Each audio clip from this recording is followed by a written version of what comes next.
All right. Hey, good morning, everybody. Welcome into the Rise and Grind Morning Show. Just apologize. We've had some issues yesterday with the power outage. I didn't realize that I was having issues down here in the studio until I jumped in this morning, and I'm missing a whole monitor, man. I guess it blew it up. So I'm going to be without a monitor. I got to turn this off. One sec.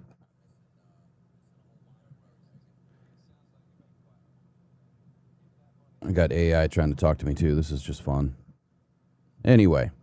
All right, so this morning, I wanted to get just to a few things. We'll talk about Jahmyr Gibbs. We'll play his video. We'll talk about Jameson Williams. We'll play his video.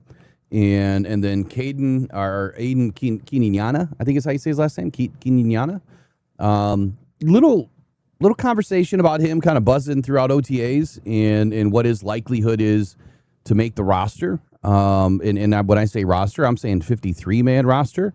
There's potential. It's early. I would say that battle is going to be well defined in camp. But right now there's some buzz around the guy, which I think is kind of fun. I mean, the Lions have had a UDFA streak, if you will, since Dan and Brad have been leading this team since 2021, and he might be the next part of that streak.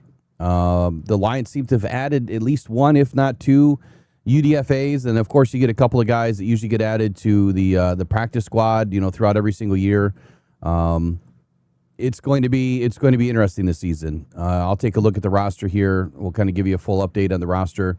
But this morning, let's get to Jahmyr Gibbs, Jameson Williams, Aiden Quiniana. I probably spelled his name wrong. And then any latest news that happens, I guess, throughout the next hour. I'll probably go to 10:15, maybe 10:30 at the latest. I really wanted to pack this in within an hour. We'll see where it goes. I'm not even sure if we have anybody in. I'm not going to be able to participate a whole lot with the chat. Since I'm down a monitor, I'm kind of down everything. I'm trying to do it from my phone too, but that's just not always the best and easiest. Well, let's just get rolling, man. So Edge, I have like a very expensive surge protector, and everything was plugged in. Matter of fact, last night, the weird thing is before this storm hit, like it started to come through our backyard. And I mean, it was bad for like 15, 20 minutes bad. And so I went down into the studio and I literally unplugged everything, usually before we have a problem. And so I don't know if I missed a plug, but I have a really expensive cyber power surge protector, battery backup, so that when we do lose power, I still get like a couple of hours of time, to be able, and it's supposed to shut everything down. It's like automatic. It's supposed to just do its thing. Like if it notices a surge, it's supposed to go into my PC and just close every little thing so that I don't, have a problem there either. So I don't know what's going on.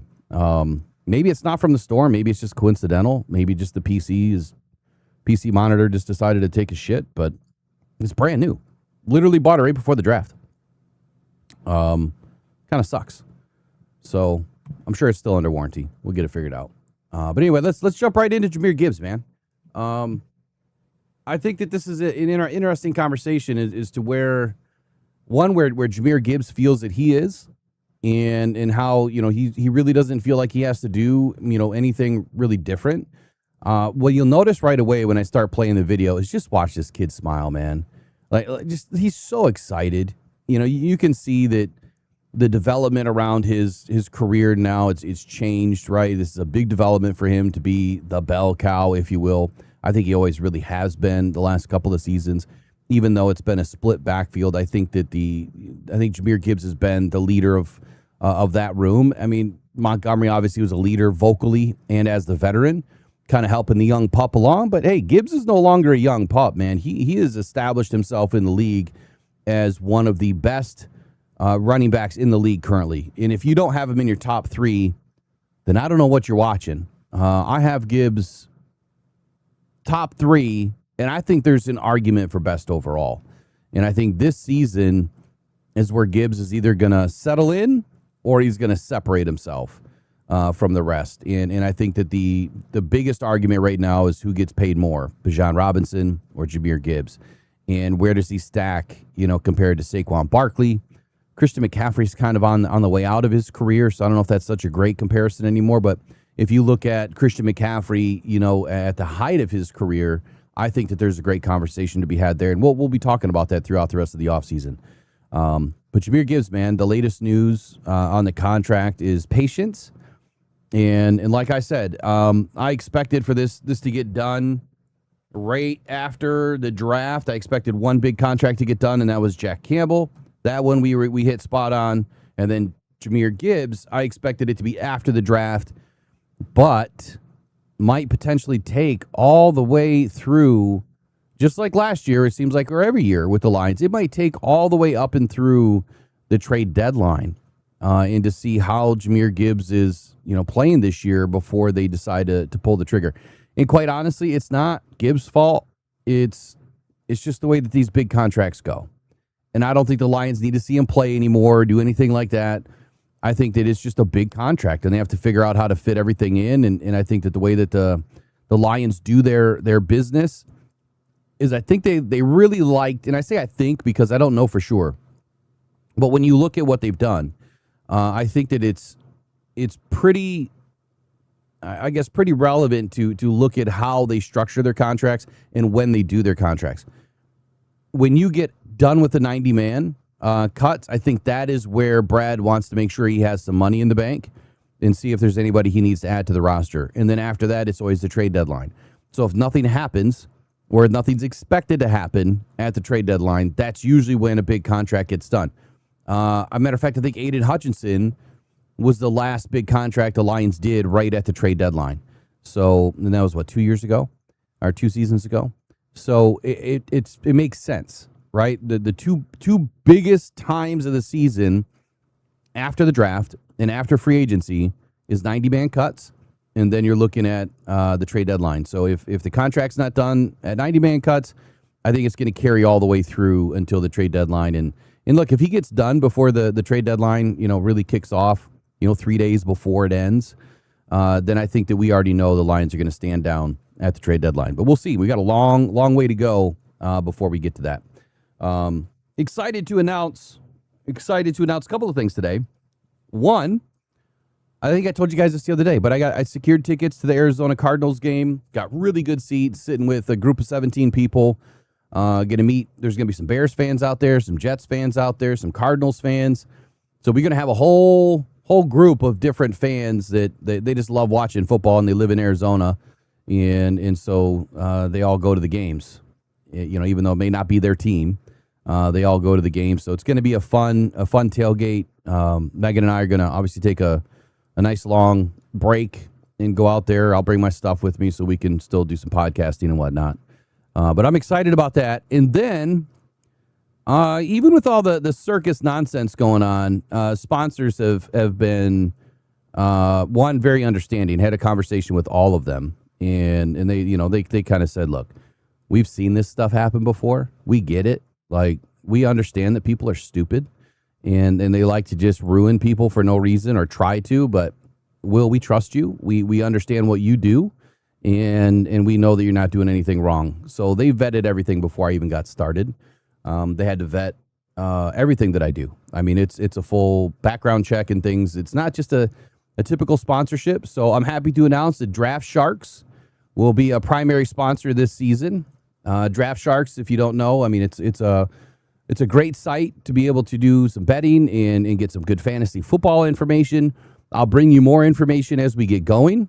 But I've got the contract. I think I just got the contract in my inbox yesterday.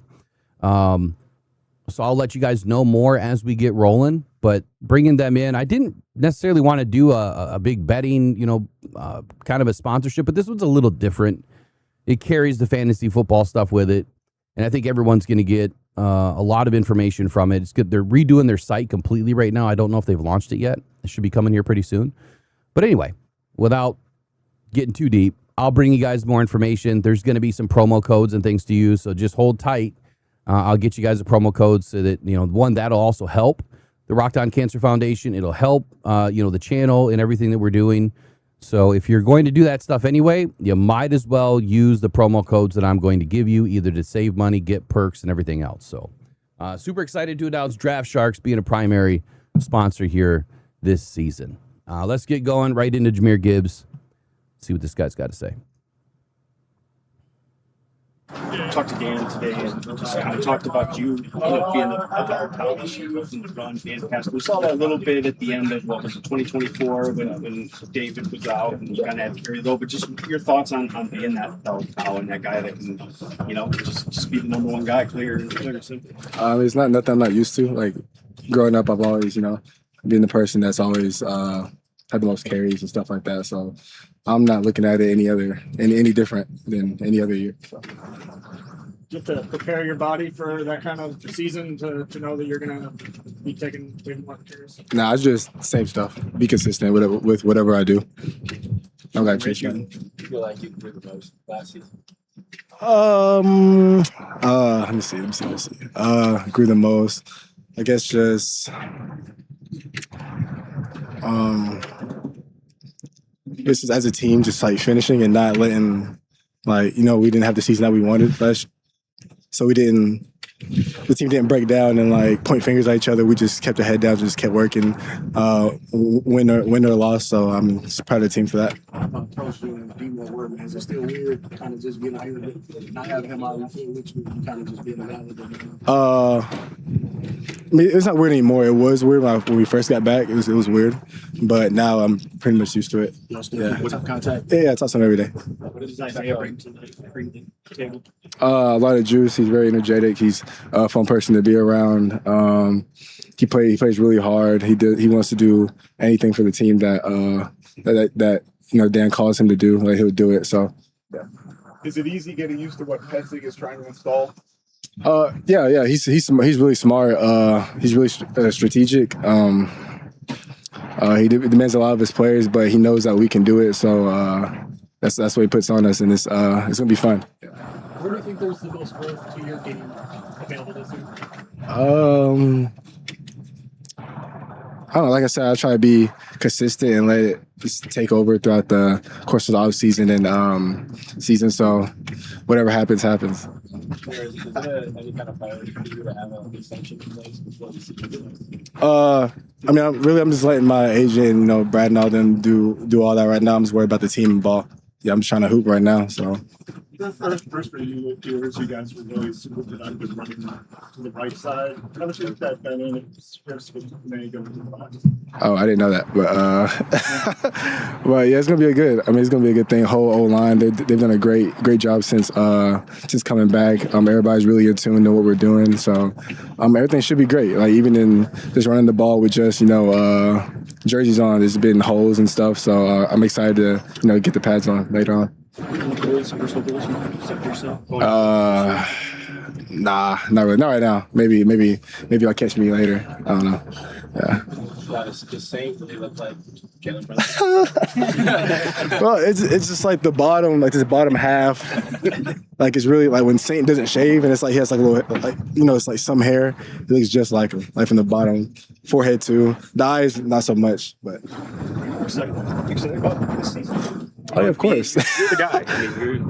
It's clear. I'm always excited. I love playing football. It's what I've been doing since I was 8. So, yeah, I'm always excited every year. Spurs are next. I got Spurs. I saw you a lot of Pistons games this year. How much has this place become home? Yeah, it's had a huge impact on me since I've been here. I love the people here. I love sports teams here. It's just been fun overall. I never thought I'd be here in Detroit, growing up, but I really like it here. So, yeah. Did being in those environments inspire or motivate you to get this team back in those environments this coming season? Yeah, being going to the playoff games, the environment, the basketball team, the environment, being in there and.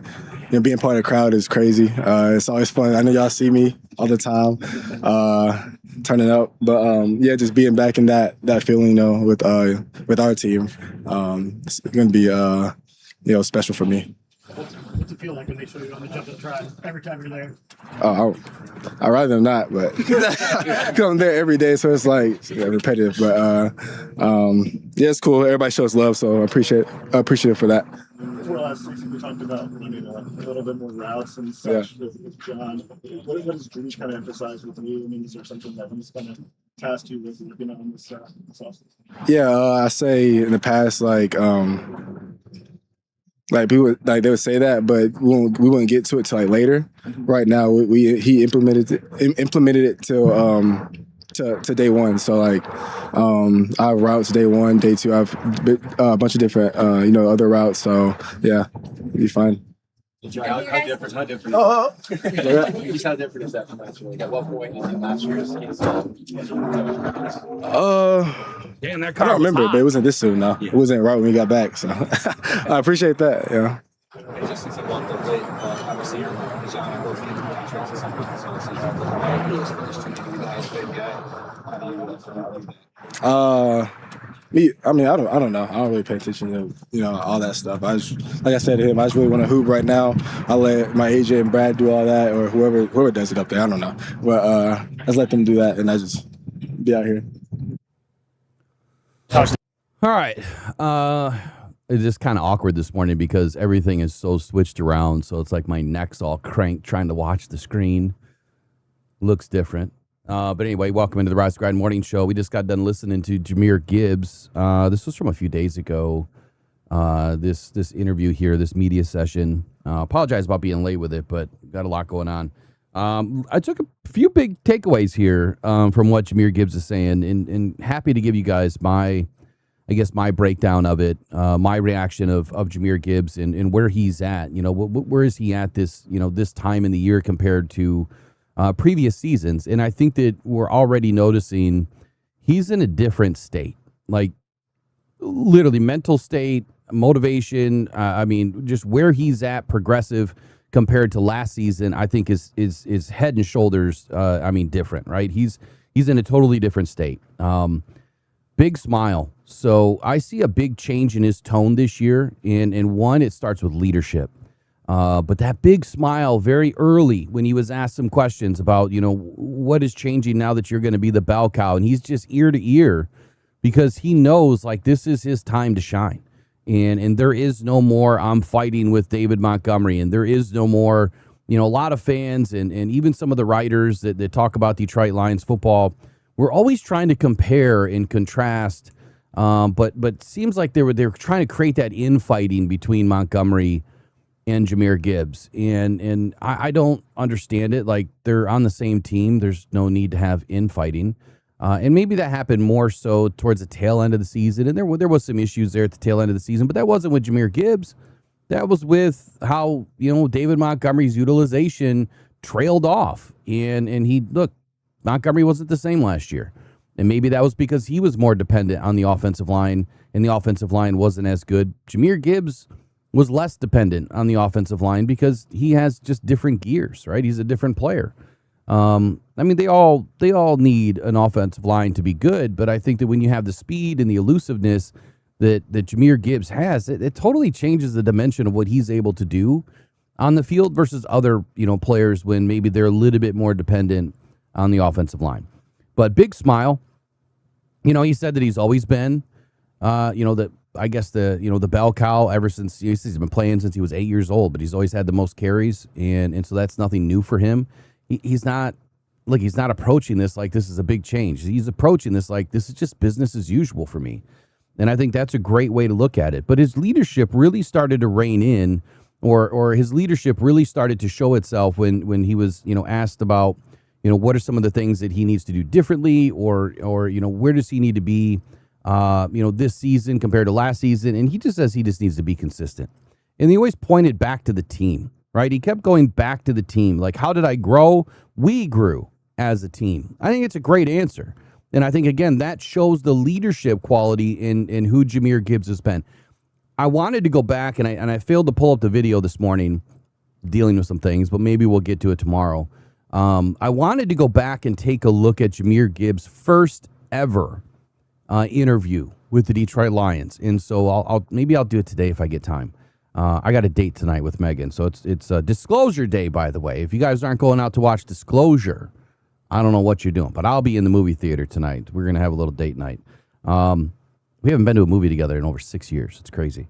So he grew as a team, and I think that tells you where his mindset is right now. It's all about the team. It always has been about the team.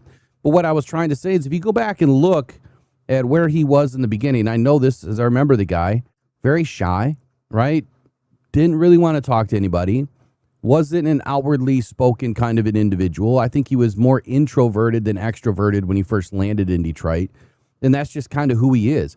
It came across, and I think there was a lot of write-up about it way back when, where maybe he wasn't happy to be in Detroit. That's the way that it kind of came off, that he wasn't happy to be where he was, to be, selected, by the Detroit Lions. And that slowly and quickly at the same time kind of dissipated when he started having the season that he did in 2023. And, as far as being friends with Monty, or how does he feel like this relationship has changed, or the on-field relationship now that he doesn't have Montgomery there. Look, he said it felt weird in the beginning, but hey, I'm ready to go. I'm with Pacheco now. It's our room. We're going to go do what we need to do. It may have felt weird in the beginning, but no longer. It's business. It's football. It's time to go. He keeps saying he just wants to hoop. He's just saying he wants to get after it, man. He wants to get after it. He thinks, Pacheco is going to be a solid addition to the room. And he kind of said the same thing about Pacheco. Like a lot of us have identified the way he runs, the energy, the intent, the power, the aggressiveness. Gibbs kind of, shed a little bit of light on that. So they're two totally different styles of backs, which is exactly what you're looking for when you develop a backfield. I know that some people have kind of put out there that they think that there's other players, other running backs on this roster that could be better than Pacheco or be the number 2. I don't think so. Pacheco's going to be locked in at number 2 unless something drastic happens. Look, Pacheco's been a starter in this league, and if it wasn't for that injury, Pacheco probably would have been getting a big payday by now. That kid has it. Like he's an exciting runner, and he has the speed and he has the intent, everything that we've talked about already, to be a starter in this league, and it's quite possible. Now, I think that the Lions will probably end up re-signing Pacheco at the end of the year if he has a complimentary season. But I'm going to put it to you like this: depending on how the rest of this running back room develops, and I probably shouldn't even say this because someone's probably going to steal my content like they do each and every day that I do come on a show, and I get sick of it. But hey, there's a difference with content and ideas and content, right? This is an idea that turns into content. I feel that if they're going to re-sign Pacheco after this season, it's going to boil down to who is developed in that room. And if we have players that have developed early in that room, for instance, Jacob Sailors, let's say that he develops this year and he becomes a really solid number 3, and can turn into a number 2 if they have that confidence. And if Pacheco's having a really solid season, who's to say that Brad wouldn't make a trade at the trade deadline? Now, I think that would be foolish if you're trying to go win a Super Bowl. So everything matters, right? Depends on what your record is. Depends on who you have in the room. Depends on what you're going to get back for the guy.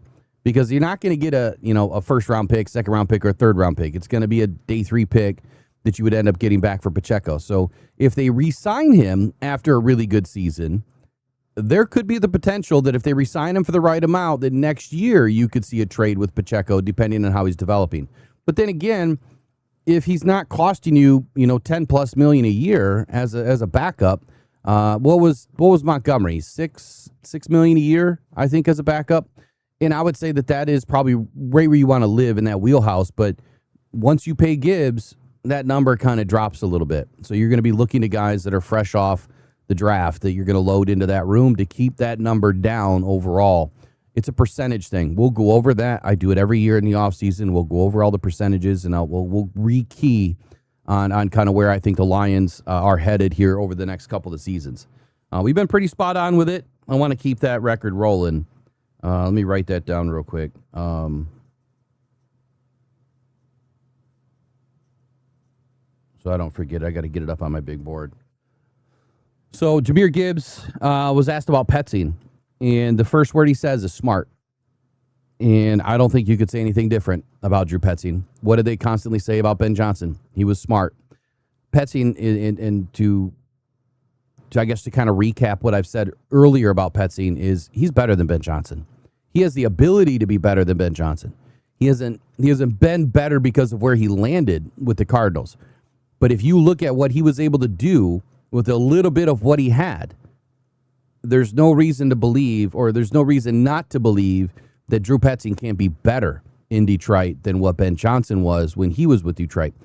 Ben was given the keys to a Ferrari. He was given the keys to an amazing room. The offense. Petzing wasn't given that. Petzing had to develop a room. He had to develop those guys. A lot of what Ben Johnson had to do too, but a lot of that was already done. Whenever you're handed the keys to a room that has the number 1, number 2 offensive line in the league and a quarterback that was been playing at a top 5 level, tail end of 22 and into 23, he just hasn't looked back. Like, those are the 2 most important pieces to your offense. Offensive line and your quarterback. You can add playmakers around those 2 key components to your offense. And just about anyone, anyone with a brain can take a play sheet and look at what you got on the field and call some plays. All right? I'm even saying I could do it. I could call some plays. Not saying I'd be as good as those guys, but I'd call some plays. It's all about the players, man. It has nothing to do with me. It has nothing to do with anyone else. It's about the players. All right? The players have to go and produce. The emphasis this year, and this was something that I snagged. I don't know if you guys understood this or heard it. It was kind of hard to hear the question, but the emphasis on the pass game for Jahmyr Gibbs, if you guys didn't hear it, what did he say? Here's what he said. Other coaches in seasons past, they wouldn't be as far as where they are right now. Walking into this very early, they've already kind of put phase 1 in with the route running very early with Jahmyr Gibbs. Last year, that would be in like training camp. But this year, they walked right in with a plan, and you've got routes to run on day 1. I think that tells us where they're going to develop Gibbs the most this year is going to be in the pass game. And I'm not surprised. I mean, the dude, I know I've said this like a broken record, but it needs to be said. Jahmyr Gibbs was a top 20 receiver in the league last year. 77 catches is not, that is not easy in the NFL. Look at some of the best receivers in the league. They're not even getting 77 catches. And then it's what he's able to do with the ball after the fact, which is so damn exciting. So they're going to have a big emphasis, which has already been said, and it's been acknowledged by Jahmyr Gibbs, that they're going to be working on his route running probably the most, I think, out of any season. And that's exciting to me. So that's our Jahmyr Gibbs reaction this morning on what's changed for him, what is changing for him, how does he feel about the changes, and it's business as usual. Jahmyr Gibbs is ready to rock and roll. They've already installed some of the passing concepts. And look, it was weird for a minute without Montgomery, but hey, it's the Pacheco and Gibbs show now. I don't have a good, nickname for them yet. I'm sure we'll all come up with one before the season starts. I know I've seen Tails and Shadow or Sonic and Shadow or whatever, but I think we need to go a different direction. We need to get something a little bit better. Not throwing shade, just saying I think we need to find something a little bit different, so we don't play on Sonic and Knuckles again. But anyway, that is your Jahmyr Gibbs breakdown. Next, I want to get to Jameson Williams. Before that, let's talk Aiden Kiniana. Since I don't have a video of him, I think it's important to understand that this player is, for all intents and purposes, a UDFA, right? And UDFAs don't have, the greatest of opportunity to make a roster each and every season. And I think this player just might. I don't know if anyone else is really talking about the guy a whole lot, but there's a little bit of buzz happening throughout OTAs. And so I want to give you some information, at least kind of what I dug as quickly as I could this morning with everything going on. But Aiden Kiniana, like I said, he might not be the most talked about rookie on the Detroit Lions roster right now, but he might have one of the clearest paths. He might have one of the clearest paths to becoming the next undrafted free agent in Detroit. For a few reasons. Number one, there's an open position, right? The Lions didn't retain DJ Reader. They didn't bring in another DJ Reader other than Aiden Kiniana. I keep on calling him Caden. And I think that I'm going to kind of go back on what I said before, because I said, when you brought in Tyleik Williams, you brought in Tyleik Williams to really develop into a 3-tech that could push out, the 4, the 5. You could push him all the way out to the 6 and let him rush the passer at times. You can utilize his pass rush upside. It depends on where his body is developed this year. And Tyleik Williams is already gaining a lot of traction in OTAs already. He's going to have a breakout year this year, and it's going to be fun to watch. So I can't wait for it to happen because of all the haters last year that talk so much junk about Tyleik Williams, the dude is going to be phenomenal. He's going to be better than Aleem McNeil ever has been and ever will be. I promise you that. And that's no shade at Aleem. It's just Tyleik is a better football player. He's a lot younger, but he's far ahead of where Aleem was when he entered the league. It has nothing to do with draft status either. Like, I don't care if you're a first or a third. Everyone can play to the same level if they were that player. It just means that teams didn't identify it. So, Aiden Kenyatta, we'll just call him AK. I don't know if that's his nickname, but we'll just call him AK for now. I think that the simplest and clearest path to the roster is because DJ Reader is no longer on the roster. We don't really have that zero tech. We don't have a guy to play his position the way that his position was being played. However, Tyleik came in as that 6'3", 326-pound guy. He was really close to a DJ Reader, and his size-wise. And he did play that position at Ohio State. Early at his time in Ohio State, he was used a little bit differently, Tyleik Williams, where he was used to rush the passer. He had a really good year, I think his first year, and then it kind of slowly wound down because they were putting him in a different position, and his purpose was a little bit different. Doesn't mean he can't do it, but he had to put on some weight and played more of the zero tech at Ohio State. So now you have a guy in AK that I believe can play that role. He definitely can eat up some double teams. But this dude is a physical guy. Like he has the ability to play, tougher, faster, stronger than what DJ Reader was able to do simply because he's younger, right? He doesn't have all the miles on his body. He's a little bit lighter at 6'3", 320 pounds. He's not a big, flashy pass rusher, but I think that ability is there. He's not a big, twitchy gap guy, but I think that ability is there. And he's not the type of defensive tackle that is just going to win, highlight reels every single week. That's not what DJ Reader did. That's not what a lot of zero techs do. Their job is to what? Eat double teams, allow the linebackers to stay clean, and free somebody up on the defensive line to go make a play.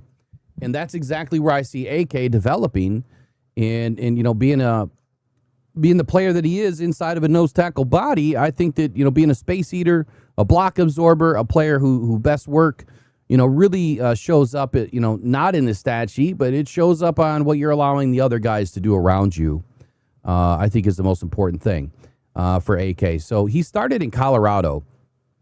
And I think that this is a big reason as to why he wasn't noticed as much. He played at the J.K. Mullen High School. I've never heard of that high school, so obviously it's not a big football school, or at least I don't think it is. But he was a legitimate recruit. I mean, not some unknown late bloomer, but he was a legitimate recruit. He was rated as a 3-star by 247 Sports and ESPN, and he was a 4-star by Rivals. So it's not like he was unknown. It's just maybe where he was coming from wasn't as known, but he still was someone that schools wanted. As a senior, he put up 77 tackles, 13 TFLs, 4 sacks, 8 forced fumbles, and 2 fumble recoveries, and blocked a field goal. And so he was selected for the Polynesian Bowl. So another Polynesian, which I think you guys have heard me say this before. I just feel like the Polynesians, man, there's just something different about the way that they work, man. It's just they have a different mindset, and it's not that nobody else does. But I swear, every Polynesian player that I have seen that is turned into something, like they just the way that they work, the way that they're brought up, it's just who they are. And this guy's a worker, man. He works his ass off. But anyway, he was selected for the Polynesian Bowl, so there was some real pedigree there that was starting early, even before high school. So he originally went to Notre Dame. Like, that's not, you don't just end up in Notre Dame by not being a great football player, right? So even though he wasn't extremely recruited, he was recruited by one of the best schools in college. So his career was pretty slow to break out, though. He didn't get a ton of opportunity, it seemed like. He played sparingly. He appeared in 6 games in 23. He finished with just 7 tackles, 1.5 tackles for loss, and a half a sack. So as a young player, like that's not, I'm sure, where he wanted to be. He wanted to play more, but he ended up transferring to California, and this is where he finally got a full-time role. So at Cal, he started all 26 games over his final 2 seasons of eligibility there at Cal. And in 24, he had 45 tackles, 1 sack, 2.5 tackles for loss, And then in 2025, you followed all that up with 54 tackles, 1.5 sacks, and 2.5 tackles for loss. So, I mean, not a bad couple of seasons being paired together at Cal. But again, there's not monster pass rush numbers coming out of college for him, which it should be expected. And I know not everyone feels that way, but your zero techs, I mean, even a lot of your defensive tackles, depending on the scheme that they're in, they're just not asked or tasked with getting after the passer all the time. It's more so stuffing the run, stop the run, and then create chaos to get into the backfield and keep your linebackers and other guys on the defensive line clean. The important part that he played a lot of snaps. I think he handled the interior traffic pretty well. He gave Cal, more of that big body in the middle of its defensive structure. And one opponent breakdown of Cal's defense really described him as a player who spent his time eating up blocks and being disruptive with 18 run stuffs. So if you look at why the Lions brought this guy in, if you're looking for a reason at all, it's right there. 18 run stuffs. Why do the Lions want to stop the run? That has been who the Lions have been for the last 5 seasons. It's stop the run, then rush the pass. Now they're getting to a point where they're going to be able to do both. They're going to have guys on the field that can do both, and they're getting to that level of versatility that is really unmatched in the league. So bringing a guy like this in that can eat up the blocks and do everything that I've said multiple times, they're getting a solid role player out of this guy that it can come in on first and second down, can be part of that first hockey line shift. I apologize, never got that article out. I'll see if I can't get it out soon. But that's why you're bringing this guy in. You want him to shut the run down. He wants, he needs to be a part of a group that is tasked with just doing that. Is first and 10. Some teams may pass, but the likely that they're going to pass more than they're going to run, not vary, depending on the team, depending on the scheme, depending on who they have. So everything changes week to week to week based on injury. So if you're going into a game where you're missing your top 2 wide receivers, what are they going to do? They're going to run the ball. They don't really have a choice. They're going to run the ball. So you're going to load up on that defensive line. You're going to get after that team early. You're going to shut down the run. Your DBs should be able to handle the 3rd and 4th wide receiver, or the 1st and the 3rd, or the 1st and the 4th, or the 2nd and the 3rd, or the 2nd and the 4th, depending on who they are. So you have these key players in to what? He's going to take place of Roy Lopez. Roy Lopez had a little bit more of pass rush upside, was able to be disruptive in the backfield, but he also took on plenty of double teams.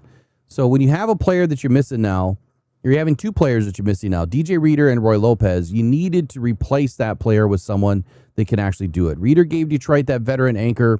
Roy Lopez gave them some depth and some interior toughness. Now the Lions are looking at that room and they're saying, okay, we have Lee McNeil. We have Levi Onwuzurike.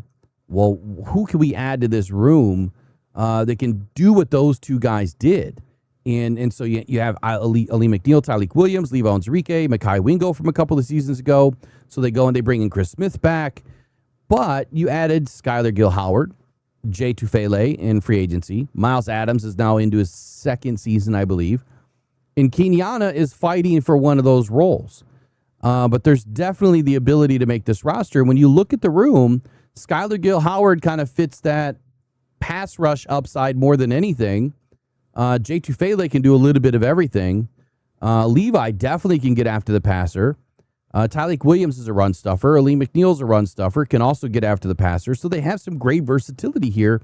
Aiden slides into this room. AK slides into this room, I think, with a perfect opportunity. So right now it's Lee McNeil, Tyleik Williams, Levi Onwuzurike, Mekhi Wingo, Skylar Gill-Howard, Jay Tufele, Chris Smith, Miles Adams, AK, and then Tyree West. So that's 10 guys at least are battling for maybe 6 spots.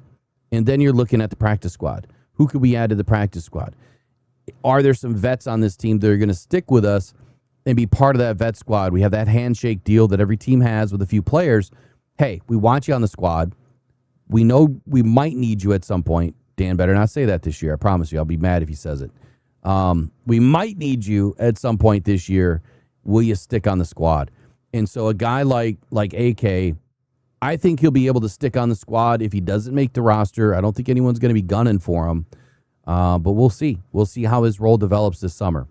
So you have some 3-tech penetrators on this roster. You have some hybrid linemen on this roster. There's some sub-package rushers like Gill-Howard is for sure. Levi is. Kenyatta is just one of those true big body nose tackles that we really don't have. I mean, we kind of do, but we really don't have that guy that can jump in the mix and just be that zero tech. So it gives him a real angle. It gives him a little bit of an edge. And then you look at the guarantees. So whenever you bring in a UDFA, the first thing we should look at is the guarantee. The guarantee tells you that Detroit values this player. Teams don't hand out strong UDFA guarantees for just no reason at all. They do it because they think that this player has a real chance to compete, and AK does. I think that his guarantee, you have to forgive me, I didn't look up the number, but I want to say it was like in the 250 range. If I'm not mistaken here, we'll just look it up real quick. I think it was in the 250 range. I know it was a big number.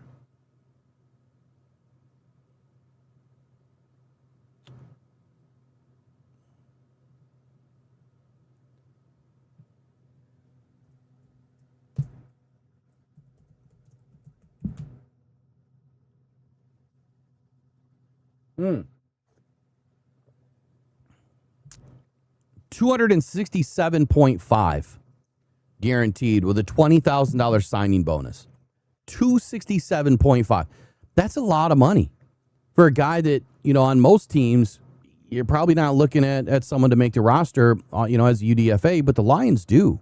The Lions do a ton of work. I think we're the Lions scout team, and I'm not saying that they don't do great work everywhere, but I think that our scout team is probably one of the best at finding UDFAs. There's another player I'm going to talk about today, which is not on the list, but I have to bring him up. And this is a player the Lions missed. A big mistake. A couple of players, but this one's gonna bite him, I think. All right, so let me get back to where I was here. This will all be in an article later on. I just got to get it up, get it load it in, and get it out. So a big UDFA guarantee, and now, the question is, what is he doing at practices? What is he doing at OTAs? Is he standing out? We don't have a whole lot of evidence yet. There's a little bit of buzz, but we don't have a lot of evidence yet that he's dominating at any part in the OTAs. You have to remember, too, no pads are on, right? So it's kind of tough for the bigs, just like Penei Sewell said. It's really tough for the bigs to do their work. So when the pads come on, that is where I think it becomes important for us to put a lens on this guy and say, let's see how he's working. All right. When I get to camp this year, that's going to be one of my main focuses is on AK here to see how he's working. Now Detroit skipped rookie minicamp, and OTA work is not padded, like I said. So there's only so much that we can learn from a 320-pound guy that can't can't really put his hands on guys right now. He can't hit anybody. But he's going to be judged when the pads come on, and I think that he can anchor. And we know that, and I think he's going to be able to destroy these gaps early, and that's what I'm looking for. Where is his roster case? Right? Where is his best option? Well, obviously the practice squad. You're still on the roster. You're just part of the bigger roster. The NFL outlook for me, the NFL roster, the 53-man outlook for me is pretty clear. And that is his best path of not becoming an instant starter, being a backup. He's not going to be a starter in this roster. But his best path is becoming a rotational run defender, short yardage, goal line type stuff, early down nose tackle, against the run. I think is where he's going to do his best work. Last year, the Lions had a long streak of at least one UDFA rookie making the initial roster, and that ended. And so we're going to have to pick that streak back up this season. He might be one of the best bets to get that streak going again. One other player I'm going to talk about. I need to take a brief break. I'll dive into the chat now that I have it up. Oh, someone must have handed out a bunch of new members this morning. Anyway, let me take a brief break, rest my voice for just 30 seconds, and we'll be right back. And then I want to talk about another player, and then I'll identify who handed out some memberships this morning. Whoever it was, thank you. Appreciate it. Be right back.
All right, welcome back into the Rise Grind Morning Show. I just had a big chuckle this morning that I didn't share with y'all, but I was going through these Jules things. I don't know what the heck they are. I guess it's a way to, it's like super chats, but instead it's like super stickers, I guess, is the best way to understand it. But there was one on there called Happy Poop. So I shared the Happy Poop emoji or sticker, whatever the heck it is, Jewel. I think we're going to have a way to use that this year quite a bit. Maybe after we tear apart a team and we start doing the post game breakdown. If someone had a good game and they just were, happy pooping everywhere all over the field. Happy poop. When Lions score a touchdown, happy poop. We're just going to keep lighting it up with happy poo. Spreading poo all over our opponents, I guess. Anyway, good morning, everybody. Big shout out here to Joe Schmo68. He sent 5 Detroit Lions gift memberships.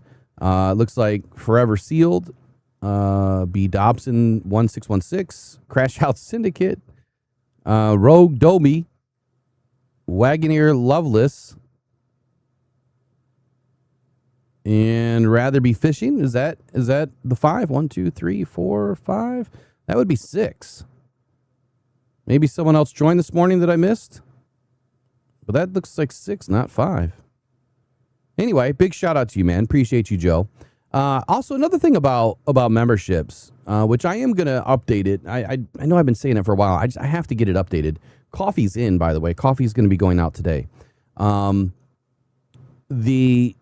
thing about memberships is someone made a comment that like a lot of our memberships are paid for or purchased. So what I don't think they understand is part of the Rock Down Cancer Foundation is I'll buy memberships to give people the experience of memberships. I just have to do the better job of doing more members only type content, which I plan on doing a better job this year.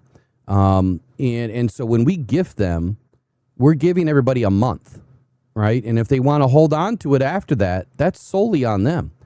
The crazy conversion rate, I think we've given away, I don't know, between everybody that's bought them, probably 500-600 memberships. Maybe it's less than that. I can go back and look. But we have about 10-15% that will keep their membership. So that's not us paying for that. That's them saying, you know what? I'm going to keep it rolling. It's a way to support the channel. It's a way to do everything that we're doing. Obviously, the bigger thing that we need to get back into is driving the likes and the comments. And the reason why is because we like to give some things away. So every month we're going to do a giveaway. And it's going to be based on what the bot identifies for the gift. And that's going to be through chat, through comments on the videos after the video. Just find one thing to comment about. Anything that, you're wanting to comment in the chat about, just comment on the video. And so you'll be in the running for free giveaways, right? You can always support the channel. You can always make a donation for the Rock Down Cancer Foundation. And we take all those names and, we feed them into the machine, and the machine spits out a name. So this morning,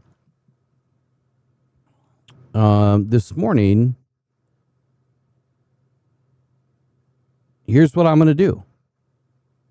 Joe Schmo, because you did something to show, one, that you support the channel. 2, you're trying to get people involved in the channel. I'm almost positive that I have another mini helmet sitting over here that's boxed up and ready to go. So I will double check that this morning. And so I'm going to send that to you. So email me at mailbag@rockdon.com. Send me your address, and I'll be more than happy to send you out the mini helmet. I don't know who it is. I don't know who you're going to get lucky to get. But I know I have one other one that was boxed up. Someone won it like months ago, and they never gave us their address. It was probably a fake name, fake channel that won. So that happens all the time. We have fake channels that, oh no, just send it to someone else. And I think it's because their name got selected randomly. And it, they didn't want to claim it because then we'd find out who they really were. But anyway, that was probably a negative on your happy day today, but I'd like to send it to you, man. I'd like to give it away. I usually say that I'll rerun it after 30 days or, if it was, a giveaway, I'll rerun it. I have to do that. But if it's something that I'm just giving away, whether it's draft stuff or anything else, I'll wait 30 days anyway, and then if nobody claims it, then we just still got to give it away. That's what it's there for. Let's drop into the chat for just a moment. Appreciate you, Joe Schmo. I'm having trouble talking this morning. I've got something going on in my throat. Go to the doctor at 2:30 today. So Robbie, I saw your comment. I always see your comments first. I don't know why. But he was talking about, so everyone forgets what Demo did in the Ravens game versus what Gibbs did. I don't think great comment, right? But I don't think that that's the case. And if that were the case, like if I were to nitpick at what Demo did versus Gibbs, I guess what I would then do is I would say, well, I guess everyone forgot what Jahmyr Gibbs did the other 56 games that Demo didn't do, right? Or however many games it was. Because there's nobody in the league that has scored more than 49 touchdowns than Jahmyr Gibbs over the last 3 seasons. I mean, it's insane. He's scored more touchdowns than anybody. And some of the games where he's put up, what did he have? A couple hundred yards a couple of times so far. So I understand your comment. No one's ever going to forget what Demo did. I appreciated the hell out of Demo and what he did. But what ended up happening is he started to kind of trail off a little bit, and he wasn't being used as much because there were some games where they're like, we need Demo. You heard me last year. We needed more Demo at times to kind of set the pace. But, man, he would go in, and it's like he was just running into brick wall after brick wall after brick wall, and he just wasn't able to do a whole lot. But Gibbs has that elusivity where he can, he may not have to break a tackle. He just runs away from it. It's a totally different style of play between those two running backs. Look, Demo's going to have a good year. He's going to a team in the Texans that have a good team. I expect Demo to be, pretty close to a 1,000-yard rusher. I probably think he'll get that this year, but he's still a solid back. He's aging a little bit, but he's still a solid back. There's no disrespect. There's no shade whatsoever on David Montgomery. And let's not forget, I told y'all he was going to get traded months before it happened. I told y'all that. No one believed me, but I told y'all he was going to get traded. And that turned into a big argument. Like, people were legit mad at me because I was telling everyone that he was going to get traded. No one believed me. Well, some of you did, but no one was believing in the fact that it would happen. But look, the writing was there. The information, the sources I had was there. Now, after I made that video, about the best trade available and how you could get another safety, Brad clearly didn't watch that video, otherwise I think he would have done it. Or tried to. Maybe he did. Who knows? After that video, I was like, okay, well, if we're not bringing anyone in, then we got to keep the guy. And, if we can get a deal done, great. But it was going to be too much money, and they got to pay Gibbs. I mean, you're paying Pacheco, like $1.5 million this year, if that. That's a big change in the room when you're going from, $7-8 million a year for Montgomery down to, $1.50 for Pacheco. They had to save the money, man, because they got to pay Gibbs. And I think that we all agree on that. Next comment down from that one. Oh, no. Caleb Proctor tore his meniscus? Oh, that sucks. Man, I think he's going to have a good year. Maybe not so much now because he's going to be down for probably 12 weeks. If it's torn, he can usually bounce back, I think, 12, 16 weeks maybe. The other thing we didn't shed a light on last year, Robbie, is remember when David Montgomery had that knee injury? Now that you said meniscus, Edge. He opted not to have surgery.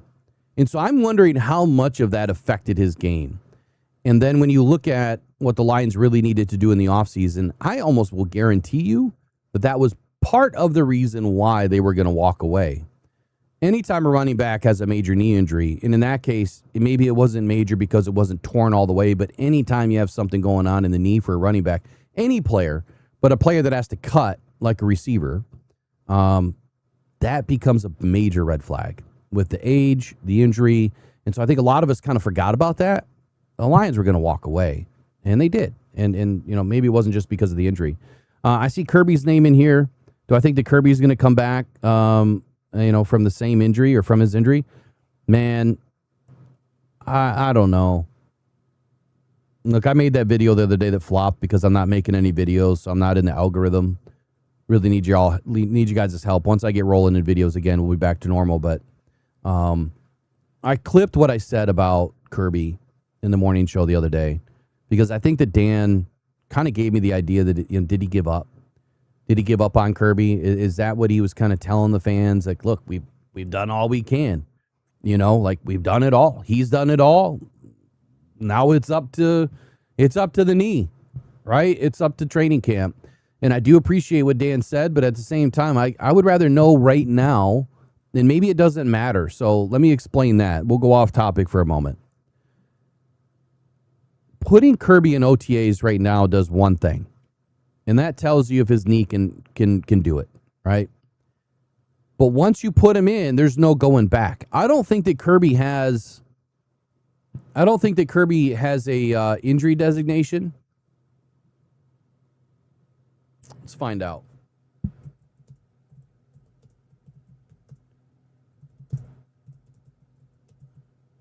I don't think he does. But this tells you how much I've paid attention recently with everything going on.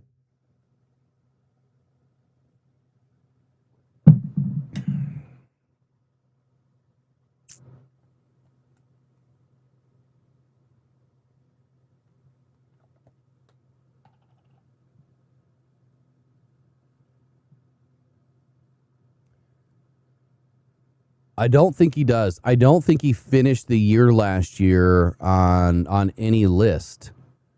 And so if he didn't finish the year on a list, which might have been a mistake, the Lions should have put him on a list. And I say that because putting him on a list, and you have to forgive my ignorance because I don't know the full answer. Putting him on a list would have allowed them to keep him on NFI this year, which would have opened up a roster spot for them to bring in other players. Him not finishing on a list, you'd have to put him on one this year. You'd have to put him on, PUP or something. And then that all kind of changes, throughout the year as to how you can utilize him, when he can come back. Now, they did make that one change that when you put a player on IR, that they can come back after the first 2 weeks, that you don't have to wait 4 weeks. So for a player like, Micah Parsons, I believe that rule may apply, where he can come back after the first 2 weeks if he's IR'd, off the roster, not making the 53 or something,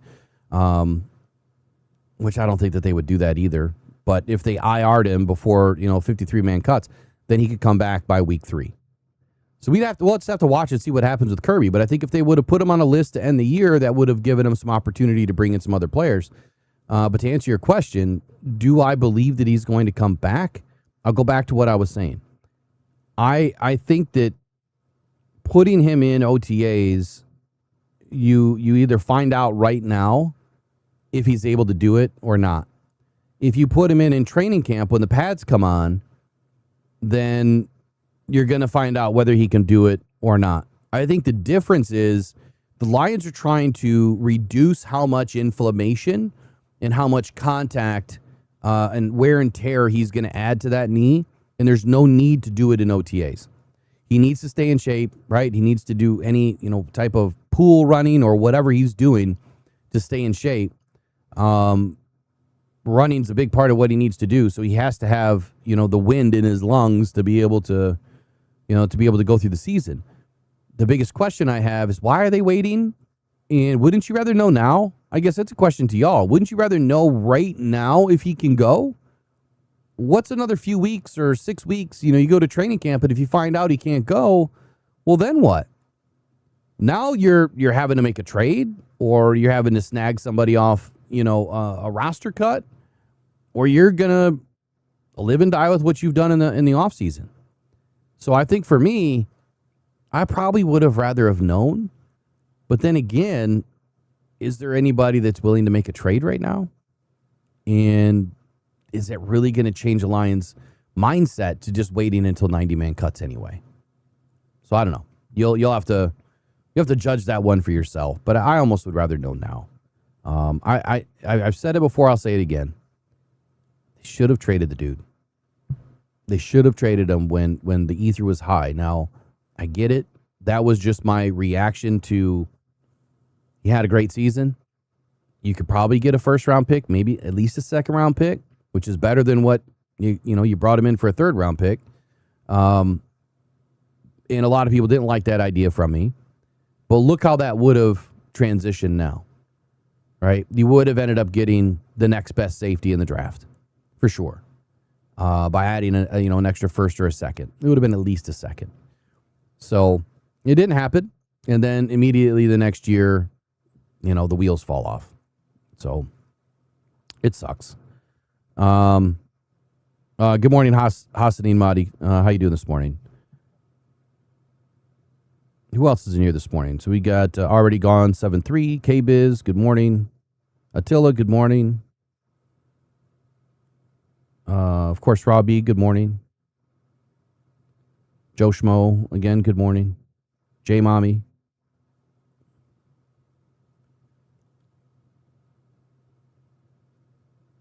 Of course, we got GT Money in the house. Grandma Trace, good morning. All the new members, good morning. I think it's hilarious that Crash Out got one. That's awesome. Sunburst, Edge, Tyrod, good morning. Who else is in here today? Nightbot doing his thing. Or her thing. AI thing. Whatever it is. Mike P, Miss P, good morning. All the other mods members, good morning. So anyway, I wanted to get into Jameson Williams. What else is on my list? Oh, can't forget about this one. Can't forget about this one. Let me pull it up.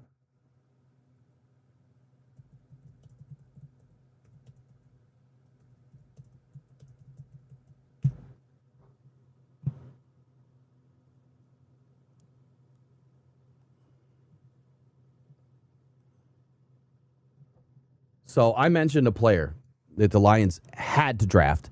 First of all, y'all didn't think that this guy was going to get drafted. And I told y'all, not only was he going to get drafted, but I told you the Eagles were going to draft him. If we didn't, I guaranteed that the Eagles were going to. I'll have to go back and find that clip.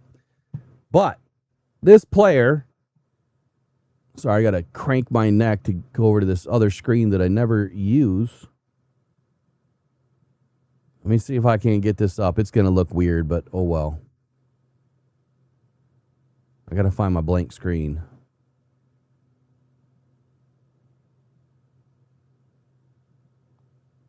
Where is my blank screen?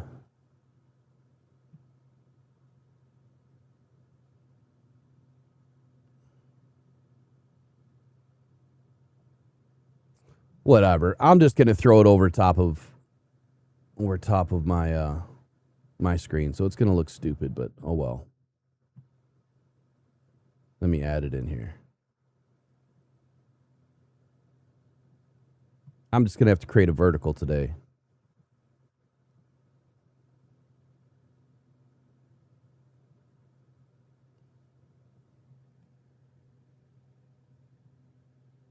Y'all need to stay cool out there, man. We had some tremendous heat here in Michigan. The freaking humidity is out of control. I couldn't even breathe when I walked outside yesterday.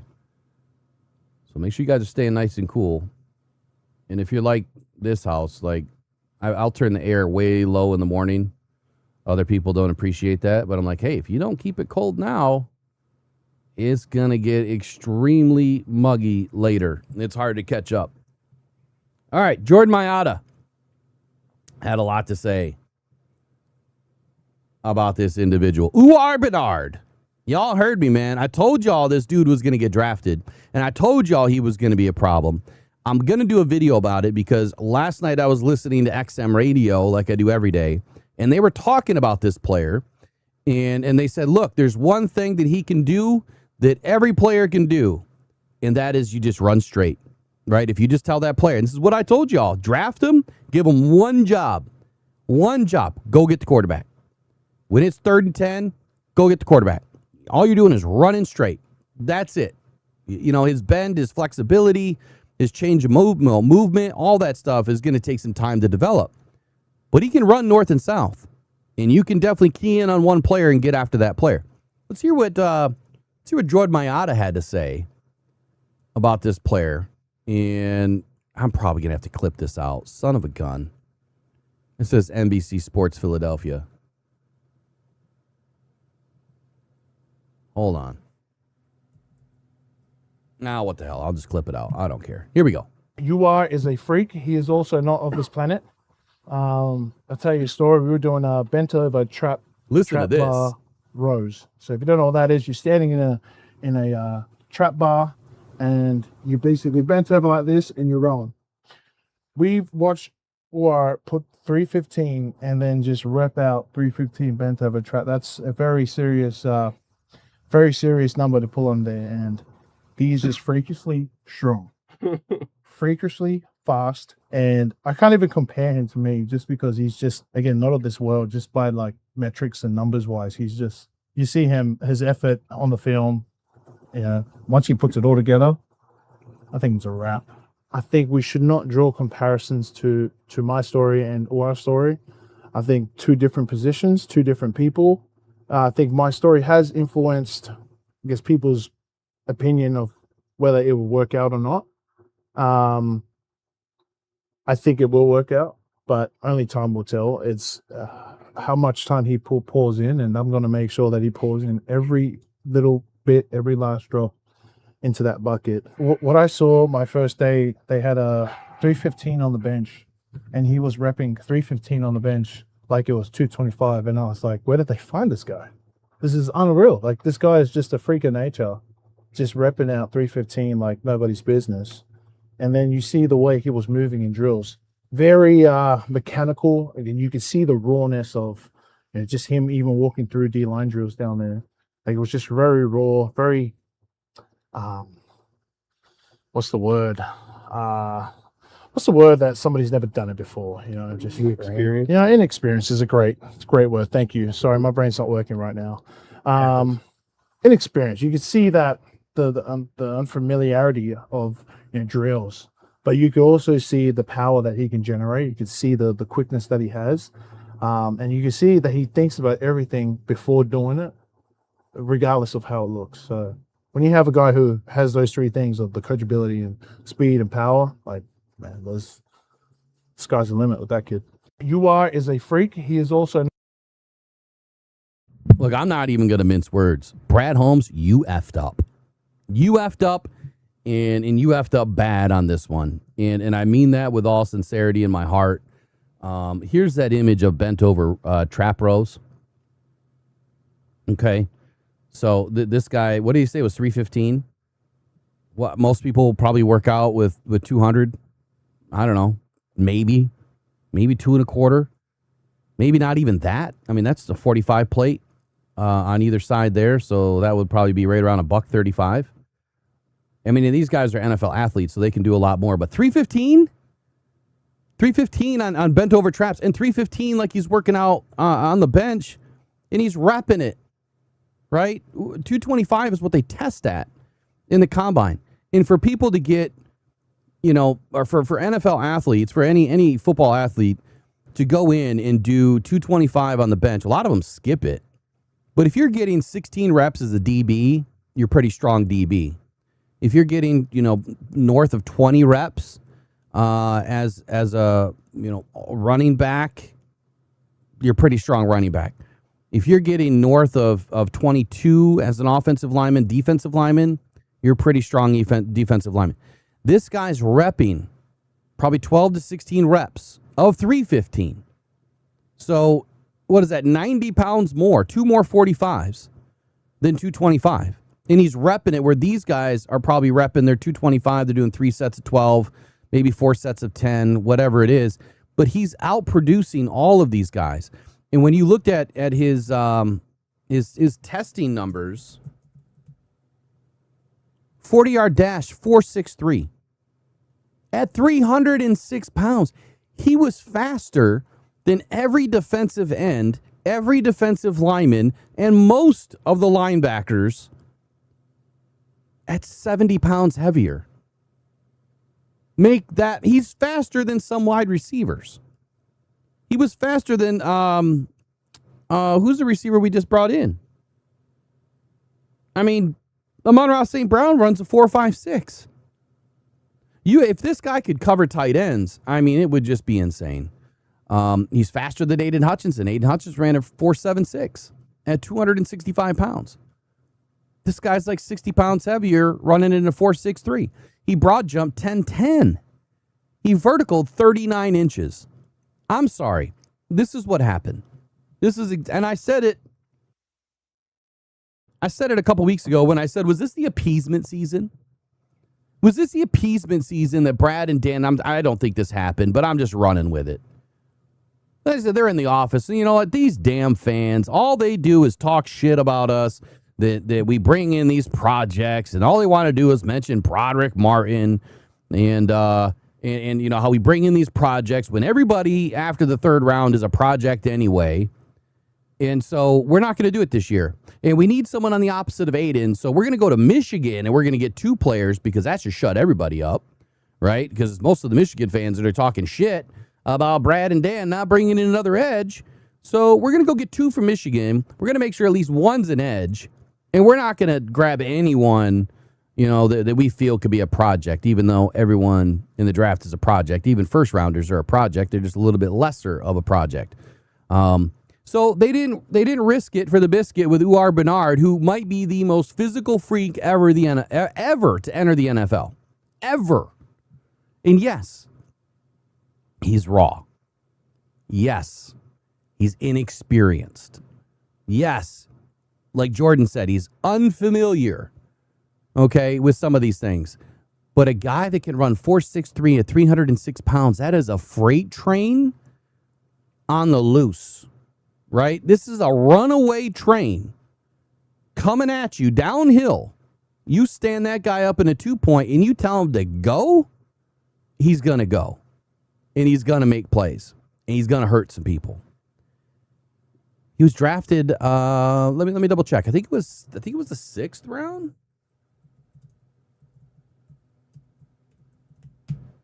Maybe the 5th.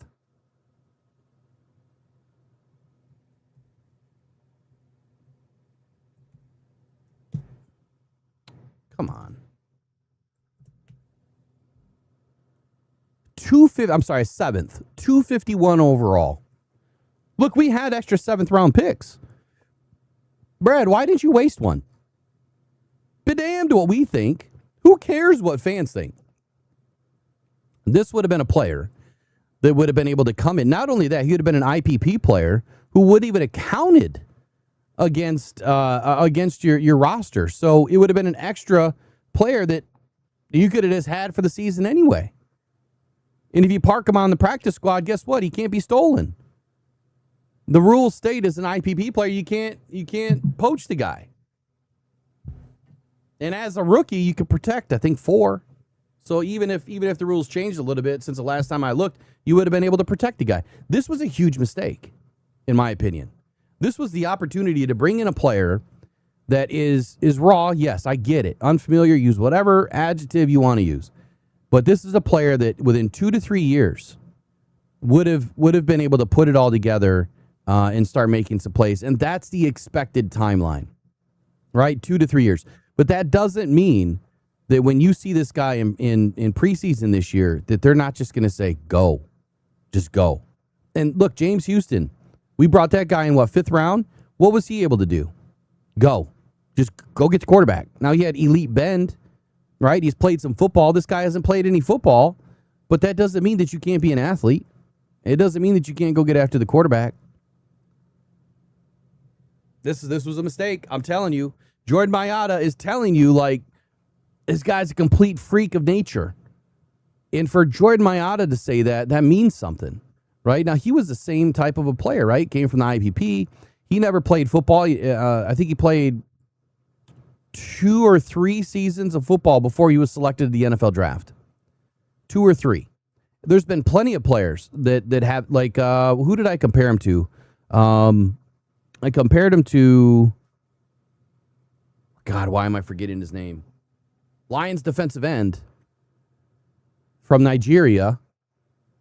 Why am I forgetting his name? But anyway, like 15, 16 years ago, whatever it was, that dude only played a couple of years of football, I think, at BYU. Can't remember his name. So, man. Yeah, Tyree West is a project. Exactly. Exactly. He was a project big time. They're all project. Like Gil Howard's a project too. Ahmed Hassan's a project. He's played football, but you picked him up late for a reason. He needs time to season. Right? Now, they're all way ahead of where Uar Bernard is, but they don't have the physical prowess and ability that this guy has. And so that, for me, it's worth the gamble. And I think that, you know, if something got in their heads this year, like, we're just not going to reach, we're not going to take any, you know, any players that could be called a project, even though they're all frickin' projects. All right, they're all projects. This is going to be a fun one to watch. It's going to be a fun one to watch. I just hope Jared Goff never has to look up and see this guy standing over him. That's what I hope, because that's going to hurt. 306 pounds coming at you at 4.63 speed, that's going to hurt. And look, he's not going to know how to slow up. He's not. He's not going to know how to slow up. There is a comparison to him. Hold on, let me download this image real quick. This is crazy.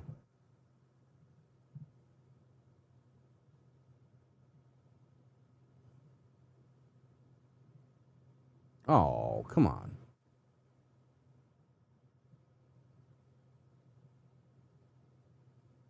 Look at that.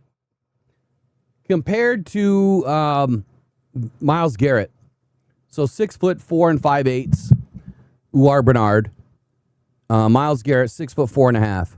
Weight, 306. Myles Garrett, 272. 40-yard dash, Myles Garrett, 4.64. Uar Bernard, 4.63. Broad jump, 10.10. Myles Garrett, 10.8. Bench reps, 31. Myles Garrett, 33. Something tells me that Bernard was able to go even further. So he has Myles Garrett strength. He has Myles Garrett everything, just not the time on task, not the time playing the game. This is going to be a fun one to watch, y'all. It's going to be a fun one to watch. I think it's. God, I hope it doesn't bite us in the ass in a couple years. I really don't. All right, what are we arguing about? What are we arguing about?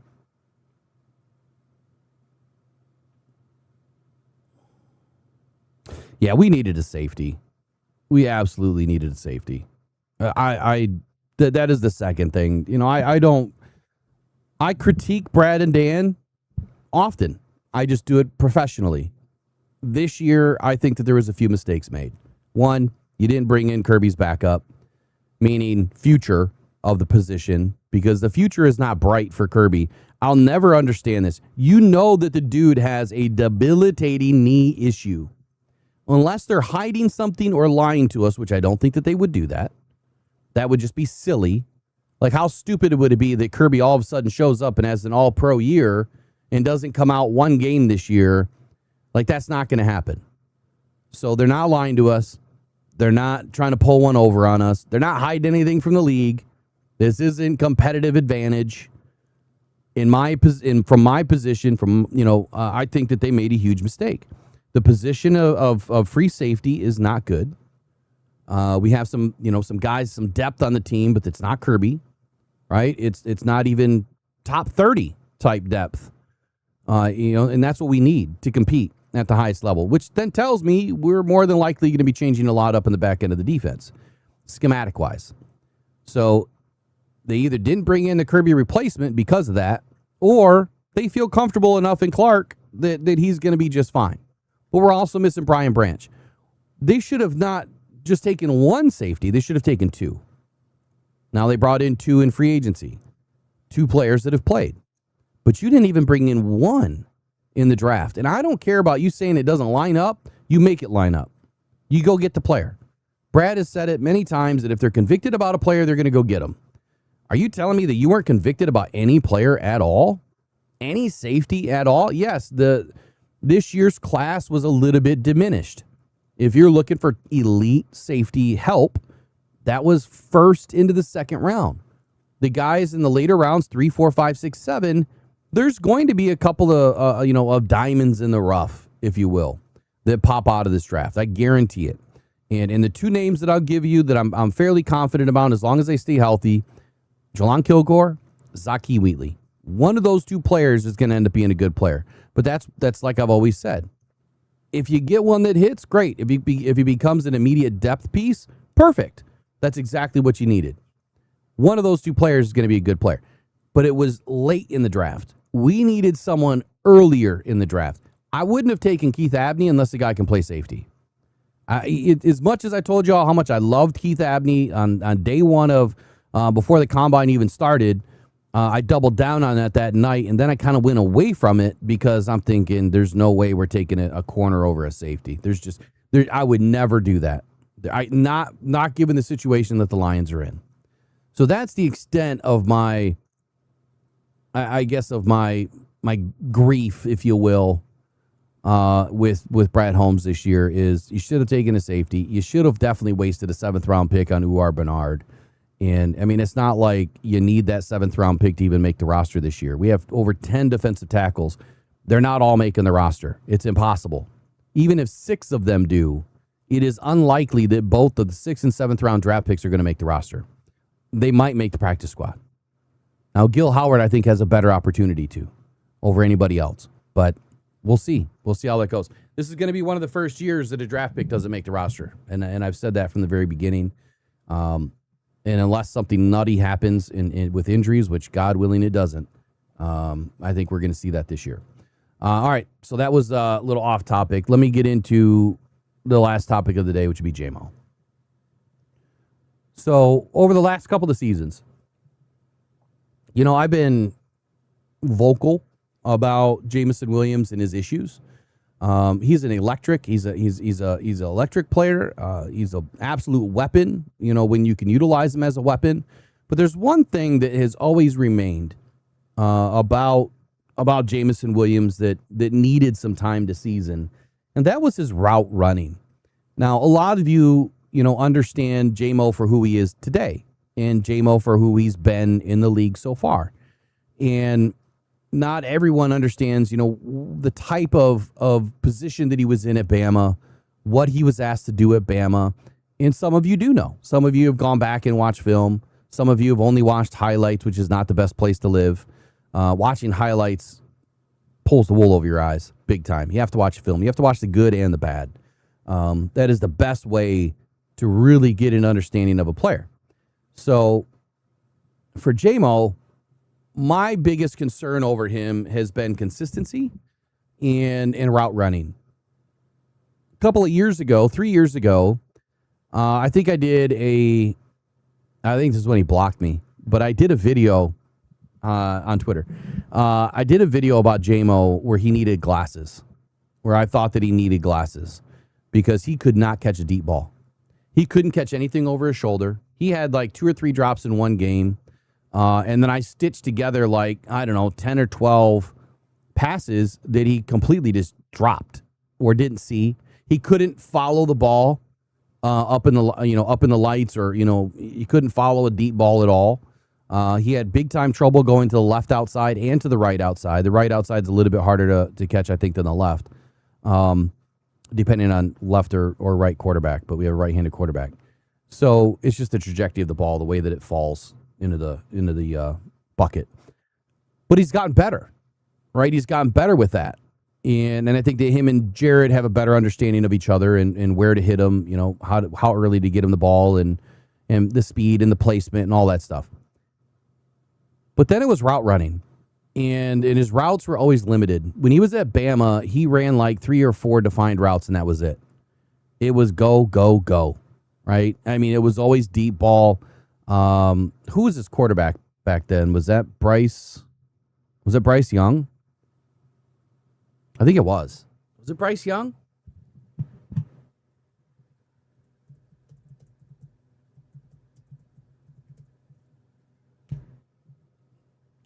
Yeah, it was. It was Bryce Young and Justin Fields. Justin Fields at Ohio State from 2019 to 2020, and Bryce Young for that last season in 2021. So, I mean, that's a problem right there, right? Two terrible throwers of the football. And Bryce started to get a little bit better last year. But anyway, it was just go get it, man. Throw the ball up and go get it. And that doesn't work in the NFL. He needed to work on his route running. And now he's developed a really good route tree. But as Jameson Williams has admitted himself, he was too weak at points last year. He was getting shoved off his routes. Early at the line of scrimmage, he was getting parked, man. I mean, he was absolutely getting parked right in his seat. And so he couldn't break. Like he couldn't get into the route for Jared to even look at him. And so that people were saying, how come you're not throwing the ball to Jamo? Or, hey, look, Jamo's wide open. Rewind the tape. Go back and look at Jamo get parked at the line of scrimmage.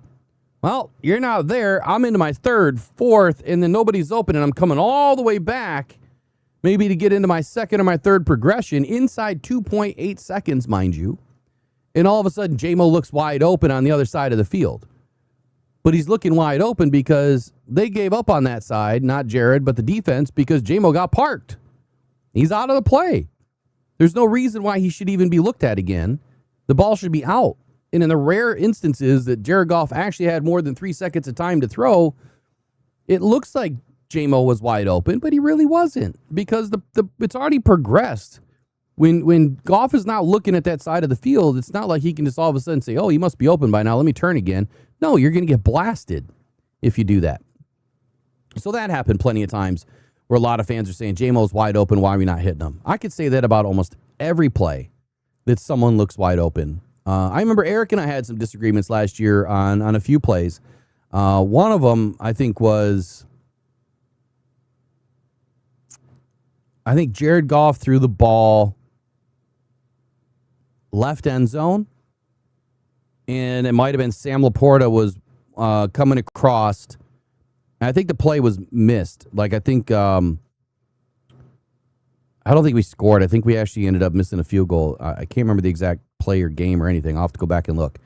But anyway, it looked like Sam Laporta was wide open. And had Jared Goff thrown the ball early and let him, maybe. But he really wasn't wide open because there was a defensive back right behind him that was cheating. He was baiting. That would have been a pick six. So players sometimes look like they're wide open. They're really not. And you have to look at where the DB is and look at where the rest of the field is. But if that DB is kind of waiting like a lion in the grass, and ready to pounce, it looks like they're open, but that ball's going the other way. I can almost promise you on that. So oftentimes, Lions fans were arguing with each other about Jamo, being open. Jared Goff can't hit him. He doesn't have an arm, yada, yada, yada. No, you have to look at the routes. You have to look at the route definition of Jameson Williams and in how he's progressed over the last few seasons. He has progressed. He's gotten a lot better. Last year, there wasn't a whole lot of balls, it seemed like, to go over the middle to Jamo at times, even though some of those plays seemed to be open, but for whatever reason last year, teams were clamping us in the center of the field. Like they were trying to clamp that route because the Lions live, eat, and breathe over the middle of the field. That's where Amon-Ra St. Brown does his dirty work, and usually Jamo's taking the next route above that. So if if Amon-Ra St. Brown's running the 9 to 12, Jamo's running, like the 16 to 20, and they're the deep crossers, and they weren't open oftentimes. But then when they were open, we were getting drops. Jamo had 12 drops last year. 12. And so when fans say that, like, this is the best wide receiver and yada, yada, look, you can't have 12 freaking drops and be even mentioned as being one of the best wide receivers in the league. I don't care what your stats are. Those 12 drops are critical at times. Anything more than 4 drops, getting paid $27 million a year or whatever his contract is, anything more than 4 drops is too many. Like, you shouldn't have any, but anything more than 4 is just unacceptable. 12 drops is way unacceptable. But Jameson Williams himself, and I forget what he's going to say in this video, but he himself has also mentioned, he needed to get stronger than what he was last year. The concentration has to be there. The drops are too many. And he needs to, develop better rapport, but it's that strength to me is the most important in the route running. And the focus, right? He has to have the focus and the attention to detail and making sure that he's doing everything the same. Now, yeah, will he go out and block? Yes, he does. Does he do a good job at blocking? Yes, he does. But he still wasn't strong enough at times to be the blocker that he needed to be. So I'm hoping that he added some upper body strength and that it shows up this year, even though a lot of your strength happens, with the hips and the legs, especially when you're blocking, it's usually hips and legs and lower back, but he needs to be stronger in the upper body, and he needs to have much better focus this year. And I think that if he can just do a couple of those things, like, he's going to take his game to the next level this season, especially under Drew Petzing's scheme. So let's take a listen to J-Mo and what he thinks he has to improve this year. Just to be back out around this team. I know we keep talking about it's still just in jerseys and shorts, but what's it like to be around your guys again and starting up a new season anyway? It's fun. It's always fun being around the guys, competing, interacting, and being, just out here playing, doing what we do, play football. So, it's always a plus being around the guys. Third offensive coordinator in as many seasons. Again, it's still early, but what do you see in Drew as the signal caller for this offense? I love the way he's, prepping us, and the way we're coming out and executing. We had a great 2 weeks, 3 weeks so far, and everything's looking good so far. So we just got to keep building, stand on top of our game, get better every day. Has he been able to tailor that to each guy, or is it a one-size-fits-all kind of learning thing with that? I'm really not sure, because I don't think he's really trying to change too much with us. He got his little ads, but we're gonna just add everything together, and I guess you could say one size.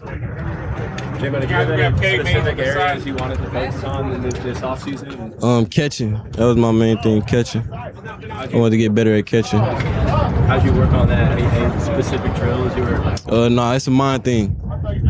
It's a mind thing to me. Is that just mental reps then? Like, you're just playing those out in your mind? Yeah.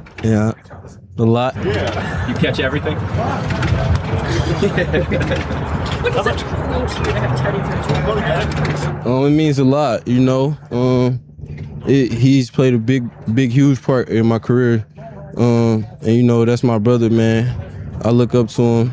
He's a real great guy, real great person. So it's always great to be around Teddy. You guys didn't have as many deep shots last year. How much is that an emphasis, I guess, this year? And stretching the defense with the vertical passing game. I'm not sure that we didn't have that many, so I couldn't even tell you. I don't know. Is that something that they talked about, I guess, I gotta rewind. Like I said, last year, how much is that an emphasis, I guess, this? That's my brother, man. I look up to him. He's a real great guy, real great person. So it's always great to be around Teddy. You guys didn't have as many deep shots last year. How much is that an emphasis, I guess, this year? And stretching the defense with the vertical passing game. I'm not sure that we didn't have that many, so I couldn't even tell you. I don't know. Is that something that they talked about, I guess, like I said, we just trying to, put our stuff together and get better every day. Walking up late, so sorry to address this, but what are your first impressions of the offense? How different it would be? How much? We looking good. As I would say. I don't think we look bad. We've been making plays. We've been on our stuff. We got little things that's changed, and we've been on top of those so far. But it's still early, so we gotta keep building every day. And once you build every day, keep building every day, get better at it. Jerry said a lot of the terminology would be the same. What's the biggest difference, if anything, so far? The coach. How is he different? What's his personality? Hold on. I wasn't even saying it like that. Uh-oh. Hold on. I got to hear what he said about the coach or something being different. The terminology would be the same. What's the biggest difference, if anything, so far? The coach. Hold the phone. Well, that's a slight. Every day. That's a slight shot. Once you build every day, keep building every day, get better at it. Jerry said a lot of the terminology would be the same. What's the biggest difference, if anything, so far? The coach. How is he different? What's his personality in a different way than the past those things? I wasn't even saying it like that. I'm just saying like it's just a different coach. Nothing too much is different, you know. We got the same guys. He got to know us. We got to know him, and you know now we just playing ball. Jim, by the way you closed last season was a pretty impressive grade. What do you feel like fuels your success in the second half, besides just obviously getting the ball? You know, I'm always motivated, you know, just to be the best and do the best. So, you know, I guess that's just me. I guess things was just going my way towards the end of the season, and I was just showcasing a little bit. You got any? What's your biggest goal this offseason? I guess when you leave here before you come back for training camp, what do you need to work on, do to be ready for the season? I'm not even sure. I've been working on everything, so I don't know. I just want to be prepared for camp when I come back. Dan said that this time of year you can either create problems or solve problems. It feels like compared to this time last year, you guys are solving more problems. I mean, is that something you guys can feel that you're starting to figure things out a little bit faster in that sense? Yeah, I think we getting a lot smarter all over. You know, defense, offense, special teams. We playing more as a team. We getting better. You know, we using our brotherhood to an advantage. You know, that's just us. So, you know, we're going to continue getting better every day and keep doing what we do. Everybody been making a big deal of it. All right, good work. Good work by Jamo there. All right, so I had to go back and rewind the question, which was, and forgive me, but I think he said, you know, what is like the biggest difference, you know, this year? And I think he was kind of talking about whether it was terminology or like, you know, schematically wise. And Jamo's one, you know, 2-word answer, I guess, was the coach. And that could be looked at one way, which is, wow, you just threw shots at you know, Johnny Mo. And you could look at it the other way, because I think Jamo tried to save himself there, where he said, yeah, I wasn't trying to say personality, you know, like the question that came back said, what do you mean, like personality or whatever's different? He said, well, I wasn't trying to say all that, you know, just that, you know, it's different, right? That you know, the players are different, the terminology is different, all that stuff's different. I think that Jamo knew exactly what he was doing and knew exactly what he was saying and how he was saying it, and he saved himself, so it doesn't come across bad. Look, Jamo's not wrong. The biggest difference this year is the coach, in Drew Petzing. That is the biggest difference this year. And the other biggest difference, which is exactly what he was saying towards the end, which they're using their brotherhood to their advantage. That's huge, man. When you have this much continuity and cohesiveness, that's a big advantage in the NFL. When guys know, when guys know what to do, how to do it, where to do it, right? And as you have more continuity and as you spend more time together, things change, right? Things change quite a bit. Now, there was something that was asked in the very beginning, and I'm going back to look right now because, you know, to say that there wasn't that many deep balls last year, this is why I question people in the media with, and I hate to call it, this one's not as toxic. I don't even know who asked the question. Did y'all look up any stats at all before you asked that question? Do you have any idea of where Jared Goff was last year in deep air yards? Let me give y'all a quick lesson. I know a lot of you know this already. A deep ball, by NFL terminology or whatever, is anything in the air over 20 plus yards, right? That is an explosive.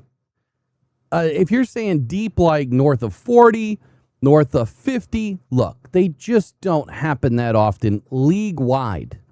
And there's a reason for that.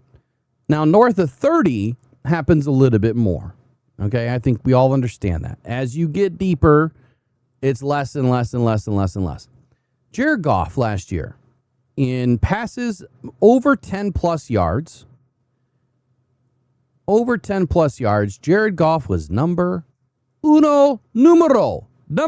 in the league with passes at 10 plus air yards in the season. 185, I think it was, are they passes or are they completions? I think they're completions. 185 completions Matthew Stafford was number 2. Dak Prescott was number 3. That's 185, 184, 183. Drake May was 4th. Caleb Williams was 5th. Trevor Lawrence was 6th. Bo Nix was 7th. How about 20-plus air yards?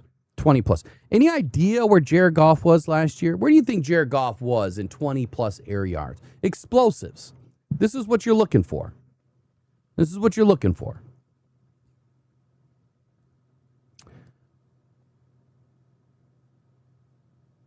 Any idea?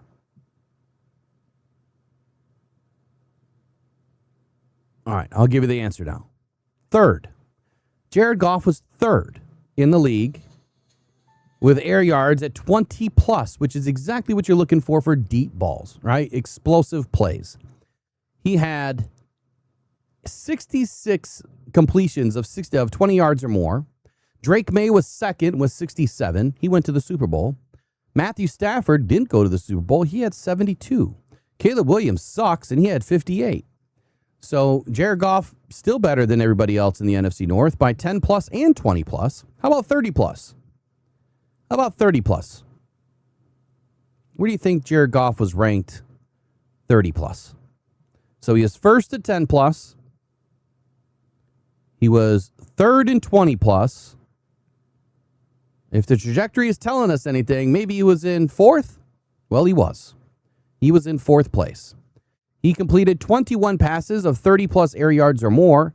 Drake May was 3rd with 25. Dak Prescott and Matthew Stafford were tied for 1st, so technically he was in 3rd with 27. So there was just 6 passes separating 1st place from, well, 3rd place, really, tied for 3rd or 3rd place. So how about 40-plus? Because this is where the wheels really fell off for the Lions, right? They didn't throw any balls deep whatsoever. And 40 yards is more than a third of the football field, right? More than a third of the football field. That's a pretty deep pass. There's no way that Jared Goff threw any passes over 40 yards. I mean, you heard the reporter. There was very few deep passes, right? Like none. How many of y'all think? Where was Jared Goff? Let me give you 1st place. 1st place was 12. 2nd place was 10. 3rd and 4th place tied was 8. 5th and 6th place was tied for 7. Do you think Jared Goff was 7th place, which would have been 6, or tied for 7th, which was 6th? Here's the answer. Jared Goff was 3rd, or tied for 2nd, because he had 8. So only 4 passes separated him from 1st place. Only 2 passes separated him from Josh Allen. Yet Jared Goff doesn't have an arm, right? He can't throw the ball deep. Matter of fact, they don't throw any damn passes deep, do they? I mean, you heard the reporter. There was hardly any passes thrown deep at all. Yet Jared Goff is in the top 3, top 4 of every metric for deep passing. Let's look at the last one. 50-plus air yards. 50-plus air. Jared Goff didn't throw any, right? There's no way. I remember specifically one that there was a 50-yard dot to the JMO for a TD.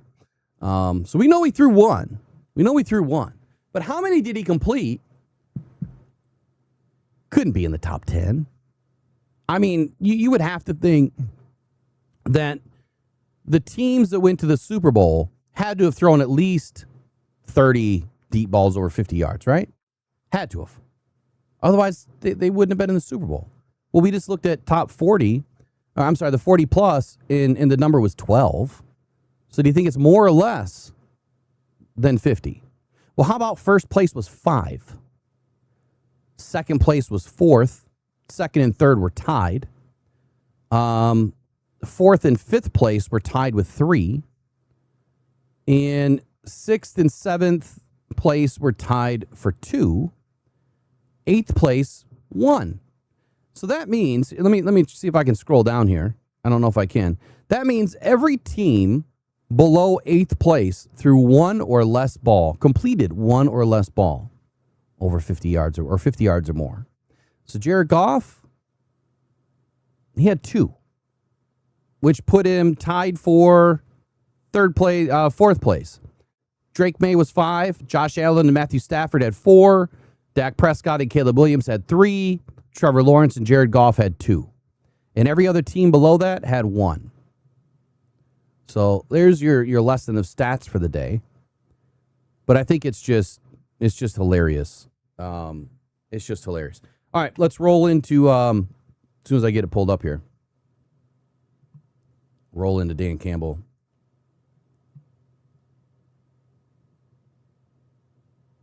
Thanks, K-Biz, for the warning. I thought I set an alarm, but I missed it.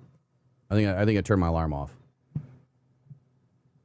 This will be the last thing we do today. Oh, I got to fix Dan. He's way off the screen. Went a lot longer than I anticipated today. It's all right.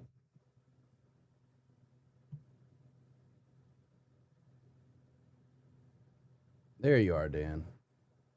Let's get you up in here.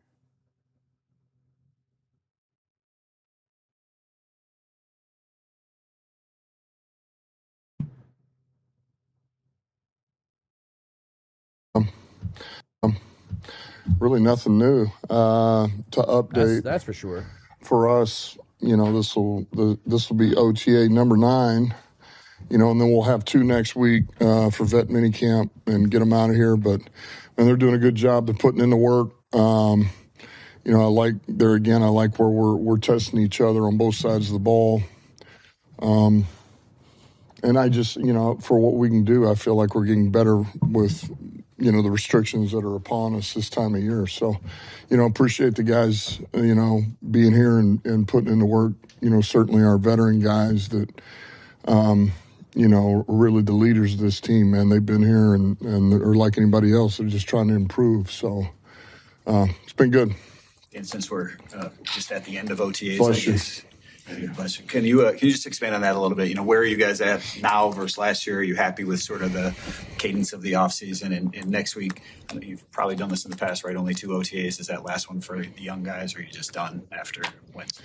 We'll just be done next week. Even the rookies will be done at that point. They will have gotten their full share of the program. Everything's a little different this year because it's a later start for the league year, and so. But no, we'll just, we'll get them out of here. No, I like there again. We're another year together. Start defensively, with Shep and that staff in there with the players that are already here. Another year with Jack, and Hutch and Mac and all those guys. But man, expanding on things, man, really finding some things that fit us schematically. Continue to do things that we do well. We tinker a little bit, but I just feel like we're further along there, which would make sense. I mean, that's, you don't want to say you're starting ground up when you get new coordinators and new staff or new players or all that, but there is you kind of got to go back. You got to step back and work your way back up. Shep's done a phenomenal job. He really has. And then, offensive, the same thing. We're fortunate we got a lot of veteran players here, and we have a system that works, and then when you add Drew to it with his ideas and things that he's been able to do with what he's had and some of the tweaks and ads, and, it's been good for this time of year. And so I think as a head coach, when you step back this time of year and you watch, you don't get the physical, but what you get is you got to be able to process the information. It gets on you fast. How are they reacting? Because that won't change whether you're in pads or not. Your reaction time should look the same. Man, I see it and I'm triggering. So those things are there. And so you're seeing the conflict that both sides of the ball are creating for each other. That's what's beautiful this time of year. That's what you've got to have. And you got to have it in training camp too. The more we can create issues for one another, the better we will be. If we just sit there and line up and I know what you're doing, I know what you're doing, it's just very vanilla, you don't really get much better. There's a time and place for that, by the way, but it's not now. Dan, speaking of the coaching staff, you added Dan Skipper. What have you seen from him, and what do you like having him? Well, we're still trying to figure Dan out. We don't know a lot about him. Love Skip. He's a natural, he's a natural. He just stepped into it, and but he fits us like a glove. just his temperament, the way he goes about his business. He's a professional. He was that way as a player, smart, wants to know all of it, the big picture. And then certainly he's going to do what Hank asked him to do. But he's been trained in it, so he knows exactly the way it's supposed to look. So Skip's doing a really good job. Dan, with Ennis, he's had a couple rough seasons just being able to stay on the field, the durability aspect of it. How much of that do you chalk up to bad luck? And if not, what have you kind of given him to work on to maybe get better in that aspect of his game, being available? All right, so before we go, he won't be out there today, all right?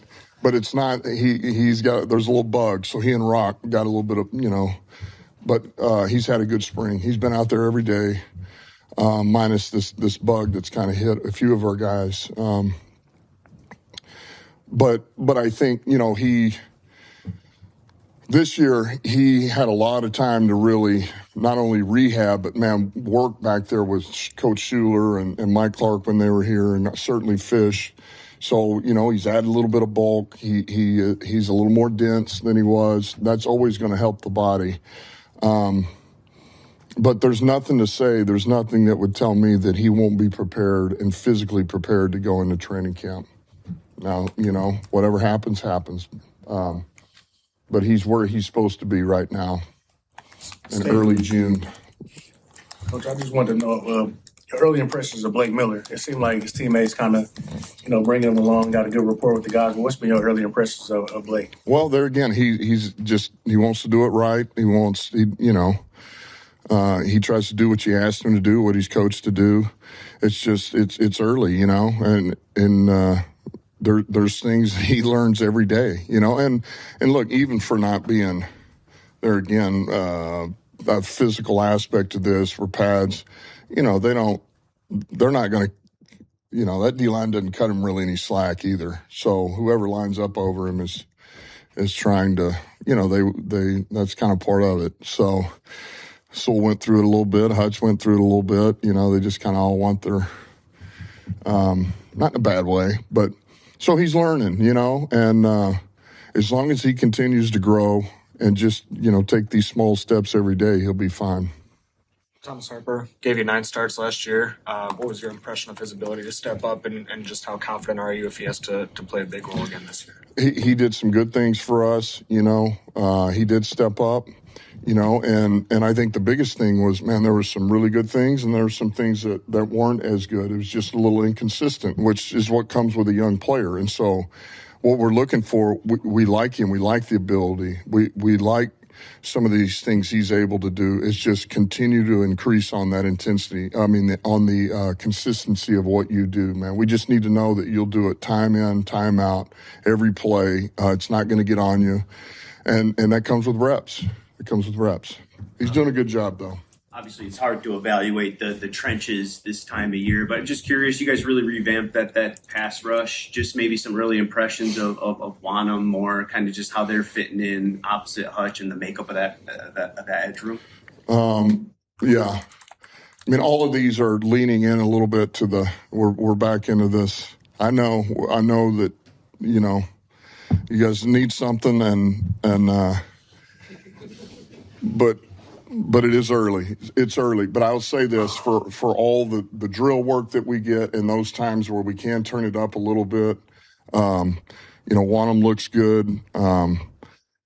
Hutch, look, we got some length now. Let me just step back for a minute. I like where Wanham's at. He was coming off that injury, all that, and hadn't missed a day with us, been putting in the work.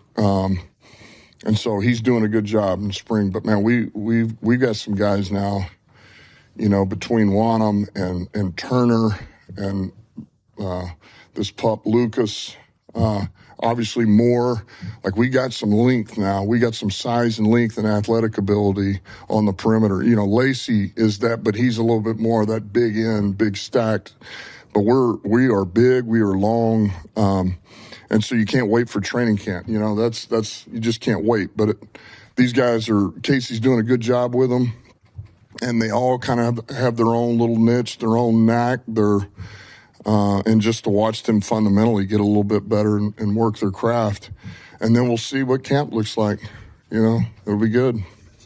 He's a guy that, just kind of caught our eye those first couple times we saw him because he is so big and where he was repping everything. What do you think you have in him? He missed some time, but obviously had some production when he was on the field. So. Well, are you asking me what I think happened, or? I think you have in him. I'm sorry. I mean, we won't know until we get into camp. I know this. There's been nothing that he's done that has been a disappointment to us through all the spring, since we started this, the off-season program. I mean, the meetings have been good. The field work's been good. He's moving around well. His care factor's up there. Seems like he's a pretty smart guy. So we're intrigued, and that's also why we brought him in. We liked him when he was coming out as a pup. So, a long time ago. So we'll see. And with Gio, you see a big jump year 1 to year 2 in Shep, the way he handles the defense and the way he's coaching out there. I think you're talking about relative to last year at this time. He's just much more comfortable. Yes, I think he's much more comfortable. I think he's got a much better grasp of how he wants it to look. Now he's coaching all of it. He's coaching the front, he's coaching the backers, and he's coaching the back end. He sees it all. And that's what happens. When you're able to do it, you go through a season, you go through the practices, you kind of key and diagnose yourself as a play caller and as, hey, this is where we can get a little bit better. You can't help to get better, whether you're a head coach or an OC, DC specialty. You just time on task, under pressure, under duress, and making corrections, adapting to personnel, injuries, and he's done all that. So I love where Shep's at right now. With Gio, with Gio, from the practice time we got to see the last 2 years, felt like most of his work came at left tackle as you were kind of developing him, get him acclimated to the league. We see him all over the place right now, playing in a lot of different spots, including some guard. What do you kind of see his outlook looking like the rest of this offseason? That's some of what this is. Let's experiment a little bit. We've had a couple of injuries, or there again the bugs that maybe a guy that normally would play guard, we don't. So let's put him in there. It's actually kind of worked out good, and just see what he looks like at guard. So he's still getting tackle reps. We're trying to give him the best opportunity to showcase what he has. And who knows? Maybe he is better at guard. We still think tackle, but if he can prove something, then that's good. So. We'll see. He's been here. He's been working, and there again, we won't know till camp. Really quickly with the guard depth, we haven't seen Ben Barch out here. Is he kind of in that Kirby Branch bucket, just taking it easy with the injury that he had at the end of last season? Yes. Yeah. He is much more precautionary than what those other two are, as far as, and so we anticipate him being ready for training camp.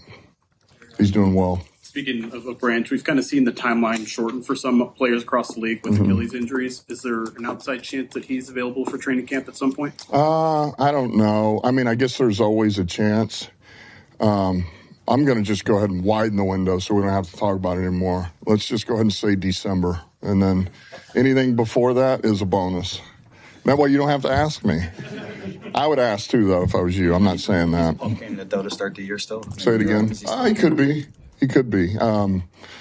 There's no setbacks with him. That's what I can tell you. He's doing a good job. He's putting in the work, but it's a little, until we really get closer, I hate to start throwing a timetable on him, but he's doing well. When a guy like him is entering in a contract year, how much does the organization factor that in just because of what it means to him, just to make sure that he's fully healed, 100%, ready to go by the time he does hit the field? Well, I think you always want to know that your guys are, that they are healthy and that this is truly healed. You're always going to kind of want to lean that way, knowing the investment that would go into that. Thank you, Dan. Yep. All right, so there's some good things and some bad things, I guess, to take away from what Dan Campbell has given us today. And then, of course, there's always some chirpsters in the chat that continually want to press me on things when we've already answered everything. There's nothing for me to even answer anymore. Let me get out of this screen and we'll break this down.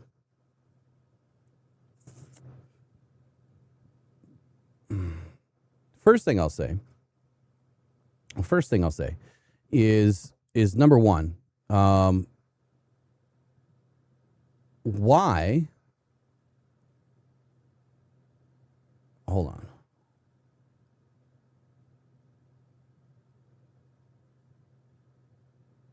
Come on, get off. There we go. Why would I be continuing to do what I do if there's ever an issue with anything that I do? Why would BMAC still be up? Buy me a coffee, by the way, BMAC. Why would that still be up if there was ever a problem with anything that I've ever done? Come on, people. Like let's use our brains, man. If there was anything that I ever did wrong or had anything that I needed to hide, oh man, wouldn't we scrub everything and just get rid of everything? I mean, that would be the first thing, right? Nah, not me, man. We ain't got nothing to hide. We ain't done nothing wrong. It's just people that don't even have two brain cells to rub together think they know stuff. All right, so first and foremost, 2 practices next week, and then we're done until training camp. That kind of sucks. Now, I've been kind of out of the loop with OTAs this year. Just bad timing for me that, this year I've had a lot more stuff going on at home, trying to get the house ready. We're doing a lot more than what we probably should be doing, like repainting the whole damn place. Got a deck to do, redo, just a lot of stuff. And then trying to get all the business stuff out of here so that the house can be ready for showing. So I've just had a lot of stuff going on, plus all the house hunting and land hunting that we've been doing. But anyway, 2 practices next week, and then we're done until training camp. He's saying the vets are really making a big difference. Did we not just speak about that a half hour ago? Where when you have the continuity and the camaraderie that you do on this team, that it's going to make the difference. And I think I mentioned that about Drew Petzing as well, that when you have guys that can now come in and just kind of fit themselves into what the team is already doing, right? Fit themselves into what the room is already doing. They have to carve out their own path as well, Drew Petzing and others. Drew Petzing has just been airdropped into an elite room, multiple rooms, running back room, wide receiver room, and offensive line will make a big bounce back this year. But, 2 out of the 3, main groups there, not counting the quarterback because that's already been elite. So, 3 out of the 4 main groups on the offense, they're good to go. There's just a few tweaks that they need to make, and this offensive line needs to gel, and obviously Penei Sewell needs to get his feet underneath him, which I think he is. And it's going to go, a long ways this year. But, with the new coaches, a lot of them since last year, it's their second year now with the Lions. So last year we had, what was it? 12 or 13 or 14 coaches that were added to this team. And so that's a lot, right? That's a lot. So now everyone's starting to understand who each other is. They're getting to the tail end of OTAs, and they're making big strides at this point. So creating conflict. So Dan was talking about, what are you doing in OTAs? How can you see the growth? How can you see the growth from the players that have been here, from the new players that were just added? What is it, right? Well, you can't just walk through this and be vanilla all the time. Like, that's not going to show you anything. You need to put these guys to work, right? You need to put the scheme to work. And they've already been installing a lot of what they're going to do this year, and they've installed it early. So they're getting a really good eye on what these, new guys and some of the older guys that are learning new schemes this year, what they're able to do. But creating chaos, creating conflict, and not staying vanilla, I think that is very important to kind of take away from what Dan said today, because they're prepping these guys the right way. It's not just going through the motions. It's, oh, you've done this before, don't worry about it, we're not going to do it again. No, we're going to go and teach you how to catch again. Right? We're going to teach you how to cut again. We're going to teach you footwork again. We're going to teach you hand placement again. They're doing all of that in OTAs. They're stripping it all the way back to like they've never played football before, to a higher degree. But you get what I'm saying. The Dan Skipper thing, you maybe saw me clapping back here. Super excited for Dan. Like, I mean, what a way to end a career, that he bounced around, on the practice squad and made the roster finally once in his career. and then he decides to retire and become a coach, and got to stay with the team, right? With the team that he's been with for a very long time. But like Dan said, kind of making a funny, like, we don't know who Dan Skipper is. Of course you do. Like, he was just being funny with it. And I like that about Dan. He's always able to crack a little bit of a joke, kind of lighten up the mood, lighten up the room a little bit. But Dan Skipper, I mean, what a better person to have as a former player that is now part of your offensive line room. He's done it, been doing it with Hank, like Dan said, for many years. So it's easy for him to understand what should happen. The biggest change, I think, for him is, how do I teach it, right? Playing it, being tasked with something, being asked to do something is different than teaching. And so does Dan Skipper have that ability to become a teacher? We'll find out as we learn who Dan Skipper is over the next several years, or at least the next 2 or 3. What is his growth going to be as a coach? I would expect that he's probably going to be in Detroit for a couple of years, maybe 3, and until he gets an opportunity to go somewhere else. I don't think he's going to immediately become an offensive line coach. I think it's going to take a little bit. I think he needs to do a few different positions, especially on the offense, but I think he needs to be involved in a few different rooms before he could ever take that next step. But hey, I'll never discredit or maybe that's a bad word. I'll never undervalue what Dan Skipper can or can't do, because I think he proved to all of us where his heart is, where his allegiance is, and how intelligent he really is. He never really made a ton of mistakes as a football player. It's just that it's like his body was never, like, he wasn't the most savvy football player when it came to body movement. He was kind of tall. He was tall. It wasn't kind of, he was very tall. And he was kind of, I hate to use the word stuck in the mud, but he was just kind of rough, unrefined movement. But that happens with being 6'9" and 300 pounds. But he's doing well, which is great. Ennis Rakestraw. I'm glad that somebody asked about Ennis Rakestraw. I could have sworn that I saw an article pop out yesterday, but I didn't get a chance to read it. I'm glad that Dan cleared the air that he wouldn't be out there today because there's some sort of a bug going around. I didn't know that there was a bug going around, but I'm sure there is. There always is. But he's having a good spring. So I was preparing something earlier today. Let me see if I still have it. What is the message about Ennis Rakestraw? And I think that you can't forget about Ennis Rakestraw. Back when the Lions first brought Ennis Rakestraw in, during the draft, it was before the draft that I heard and I reported that if there was any player that the Lions should run away from, it was Ennis Rakestraw. And I don't remember exactly why. I don't think injury was really part of it, but for some reason, someone was saying the player that they should be running away from is Ennis Rakestraw. Maybe that was a plant. Maybe that was a planted story. I don't know. I guess we'll find out.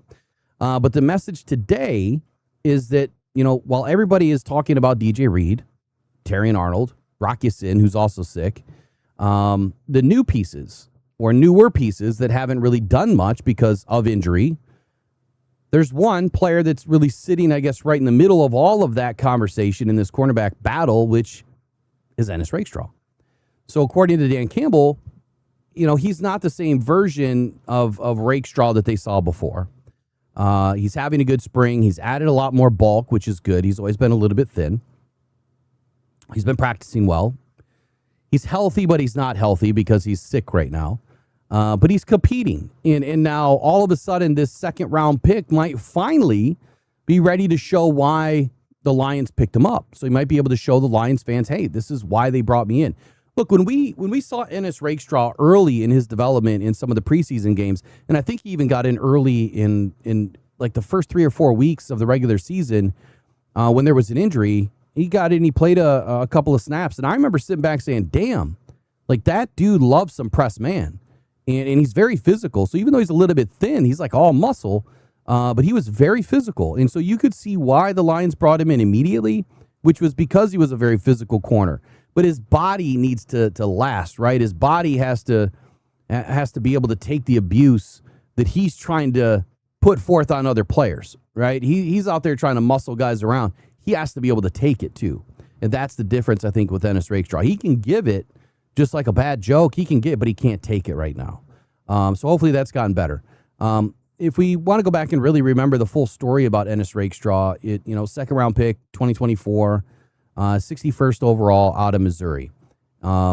It was not just some throwaway pick, which I think a lot of Lions fans kind of wondered at the time, why? Why did we double down when we needed an edge, right? We needed an edge back then, and that was just 2024. But there was other players that we needed, and there may be a better position that could have been taken at 61st overall. I still believe that today. But Detroit doubled down at corner for a reason. It was an area of concern for the future. And I think that Brad Holmes had a great idea, which is if you like two corners in this draft, and we're looking to be thin here very soon, then we need to take some players now that we can develop, right? Some players that can develop so that we have a really good room going forward. Now, at Missouri, Rakestraw was not a big ball hawk. He wasn't a stat patter, but he was a very tough, physical, and competitive SEC corner. He finished his college career with 107 tackles, 24 passes defensed, 8 tackles for loss, and 3 forced fumbles and 1 interception. It tells you the kind of player that he is, right? He wasn't just covering grass out there. He was tackling, and he was competitive, and he was playing with an edge. And I think that's why Detroit liked him the most. His willingness to compete, in the run game, and get up there and mix it up in the run game. So his NFL career obviously didn't start the way that anyone wanted it to start. He clearly didn't want it to start that way. His rookie season was basically stolen from him. Injuries kept stacking up. He was coming off of a sports hernia that he had in college. I think it was a core hernia. And then he had ankle issues and then hamstring problems. And he really never got his footing grounded, in his first year. So he played through somewhat, I think, of 8 games. He didn't start. He finished, I think, with 6 tackles that year. But it's not a bust story. And that's where a lot of people put it already, like this guy's a bust. You can't call anyone a bust until after their 3rd season, right? It's tough to do. I think the word bust is overused. But guys that are drafted, I don't care where you're drafted, every single one of these guys has a story to tell, but they also have development, right? He was going to have to develop. And depending on that draft and how deep that draft was not at certain positions tells you why the Lions ended up drafting another corner in the 2nd round versus going to another position. That draft was already thin. And I think 2023's draft might have been the best draft we've seen until next year. I think next year is going to be the next best draft that we've been waiting for. Partly because there's going to be more quarterbacks, but I think a lot of positional groups are a little bit deeper. The question about Ennis is availability. So it's not a bust story. It's a story of availability. In the NFL, I think we all know the saying, availability is everything, but your best ability is availability. So you can't win the job from the training room. We know that. You can't build trust if coaches never know who you're going to be. I think we know that. You can't become the player that you were drafted if your body never lets you, even compete in practices or stack practices together and stack good days together to where the coaching staff can trust you. But the door is open again. There's a real opportunity for Ennis Rakestraw to take a foothold, into his future, of the NFL. I don't ever see him becoming a starter. I see him becoming solid depth, and there's nothing wrong with that. Just because you're a 2nd round pick doesn't mean you need to be a starter. Campbell has talked about him practicing well, like I said earlier, that he added the bulk, but outside of that, I think it's time for this cornerback room, which is a little bit deeper this year than it has been in the past. It's time for these guys to start stepping up. And I think that's where Ennis Rakestraw is this year, is that he's being faced with making the jump. Detroit does not have to really rush him in. They don't really have to rush Terry and Arnold either. They can let both those players they've kind of let both those players just kind of filter through OTAs and then wait for training camp. And by then, it's all hands on deck. All these players have to be competing and playing, and may the best man win. But they can rotate, right? I mean, when you're looking at the sub packages, what can Ennis Rakestraw do differently or better than Terry and Arnold? Maybe not much, but there may be some sub package use that he could find his way onto the field. I don't think any of us can really doubt that a healthy DB room this year will be one of the deepest rooms we've had in a long time. But rushing them back would be, I think that could be, the Achilles heels, no pun intended, to this room moving forward. So get the guys healthy. But let's see what they got in camp. And then hey, may the best man win. Outside of that, there was a couple more players talked about. Blake Miller taking some lumps early, but growing. That's the most important thing. And then Thomas Harper, where does he fit in? Obviously with the whole Kirby Joseph thing, Thomas Harper played well at times last year, but consistency was a factor. I like Thomas Harper's play last season too, and I think that it was a good, it was a great move to bring him back. He was one of the players that I had on my comeback list, and we'll see where it goes. We'll see where it goes and where it grows for Thomas Harper this year. He's going to be needed. Unfortunately, with the whole Kirby thing, he's going to be needed. Everyone in that safety room is going to be needed this year. It's just going to be one of those things. We'll see how it goes. But anyway, that's it for today. I went an hour and a half longer than I planned, but it's all good. I haven't been on much this week. Let me see what you guys had to say.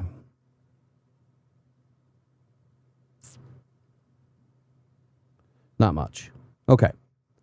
So tomorrow is Friday, and the way that I've kind of done the schedule since I'm just kind of working my way back in, and because now we're truly going into the full off season, Tuesdays morning show, Thursdays morning show for sure.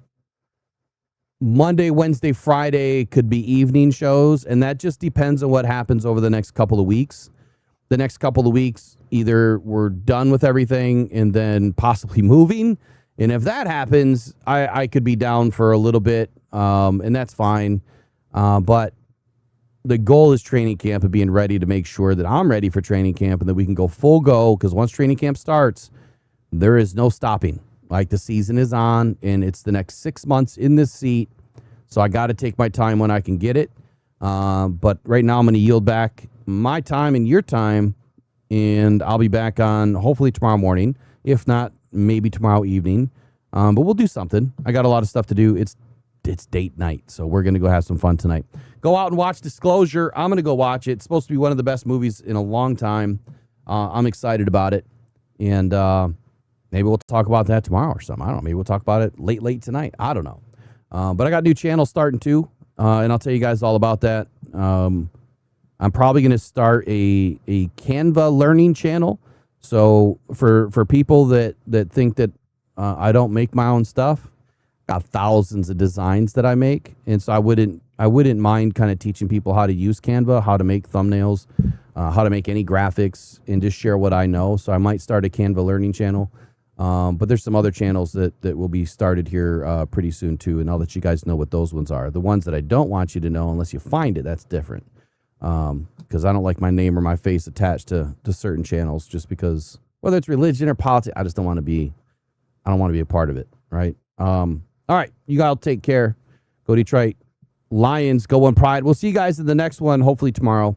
If not, look, we're just a few weeks away, y'all. Like, season's going to be here in a hurry. Hope you're all ready. I know I'm not, but I will be when the time comes. We'll see you guys. Adios.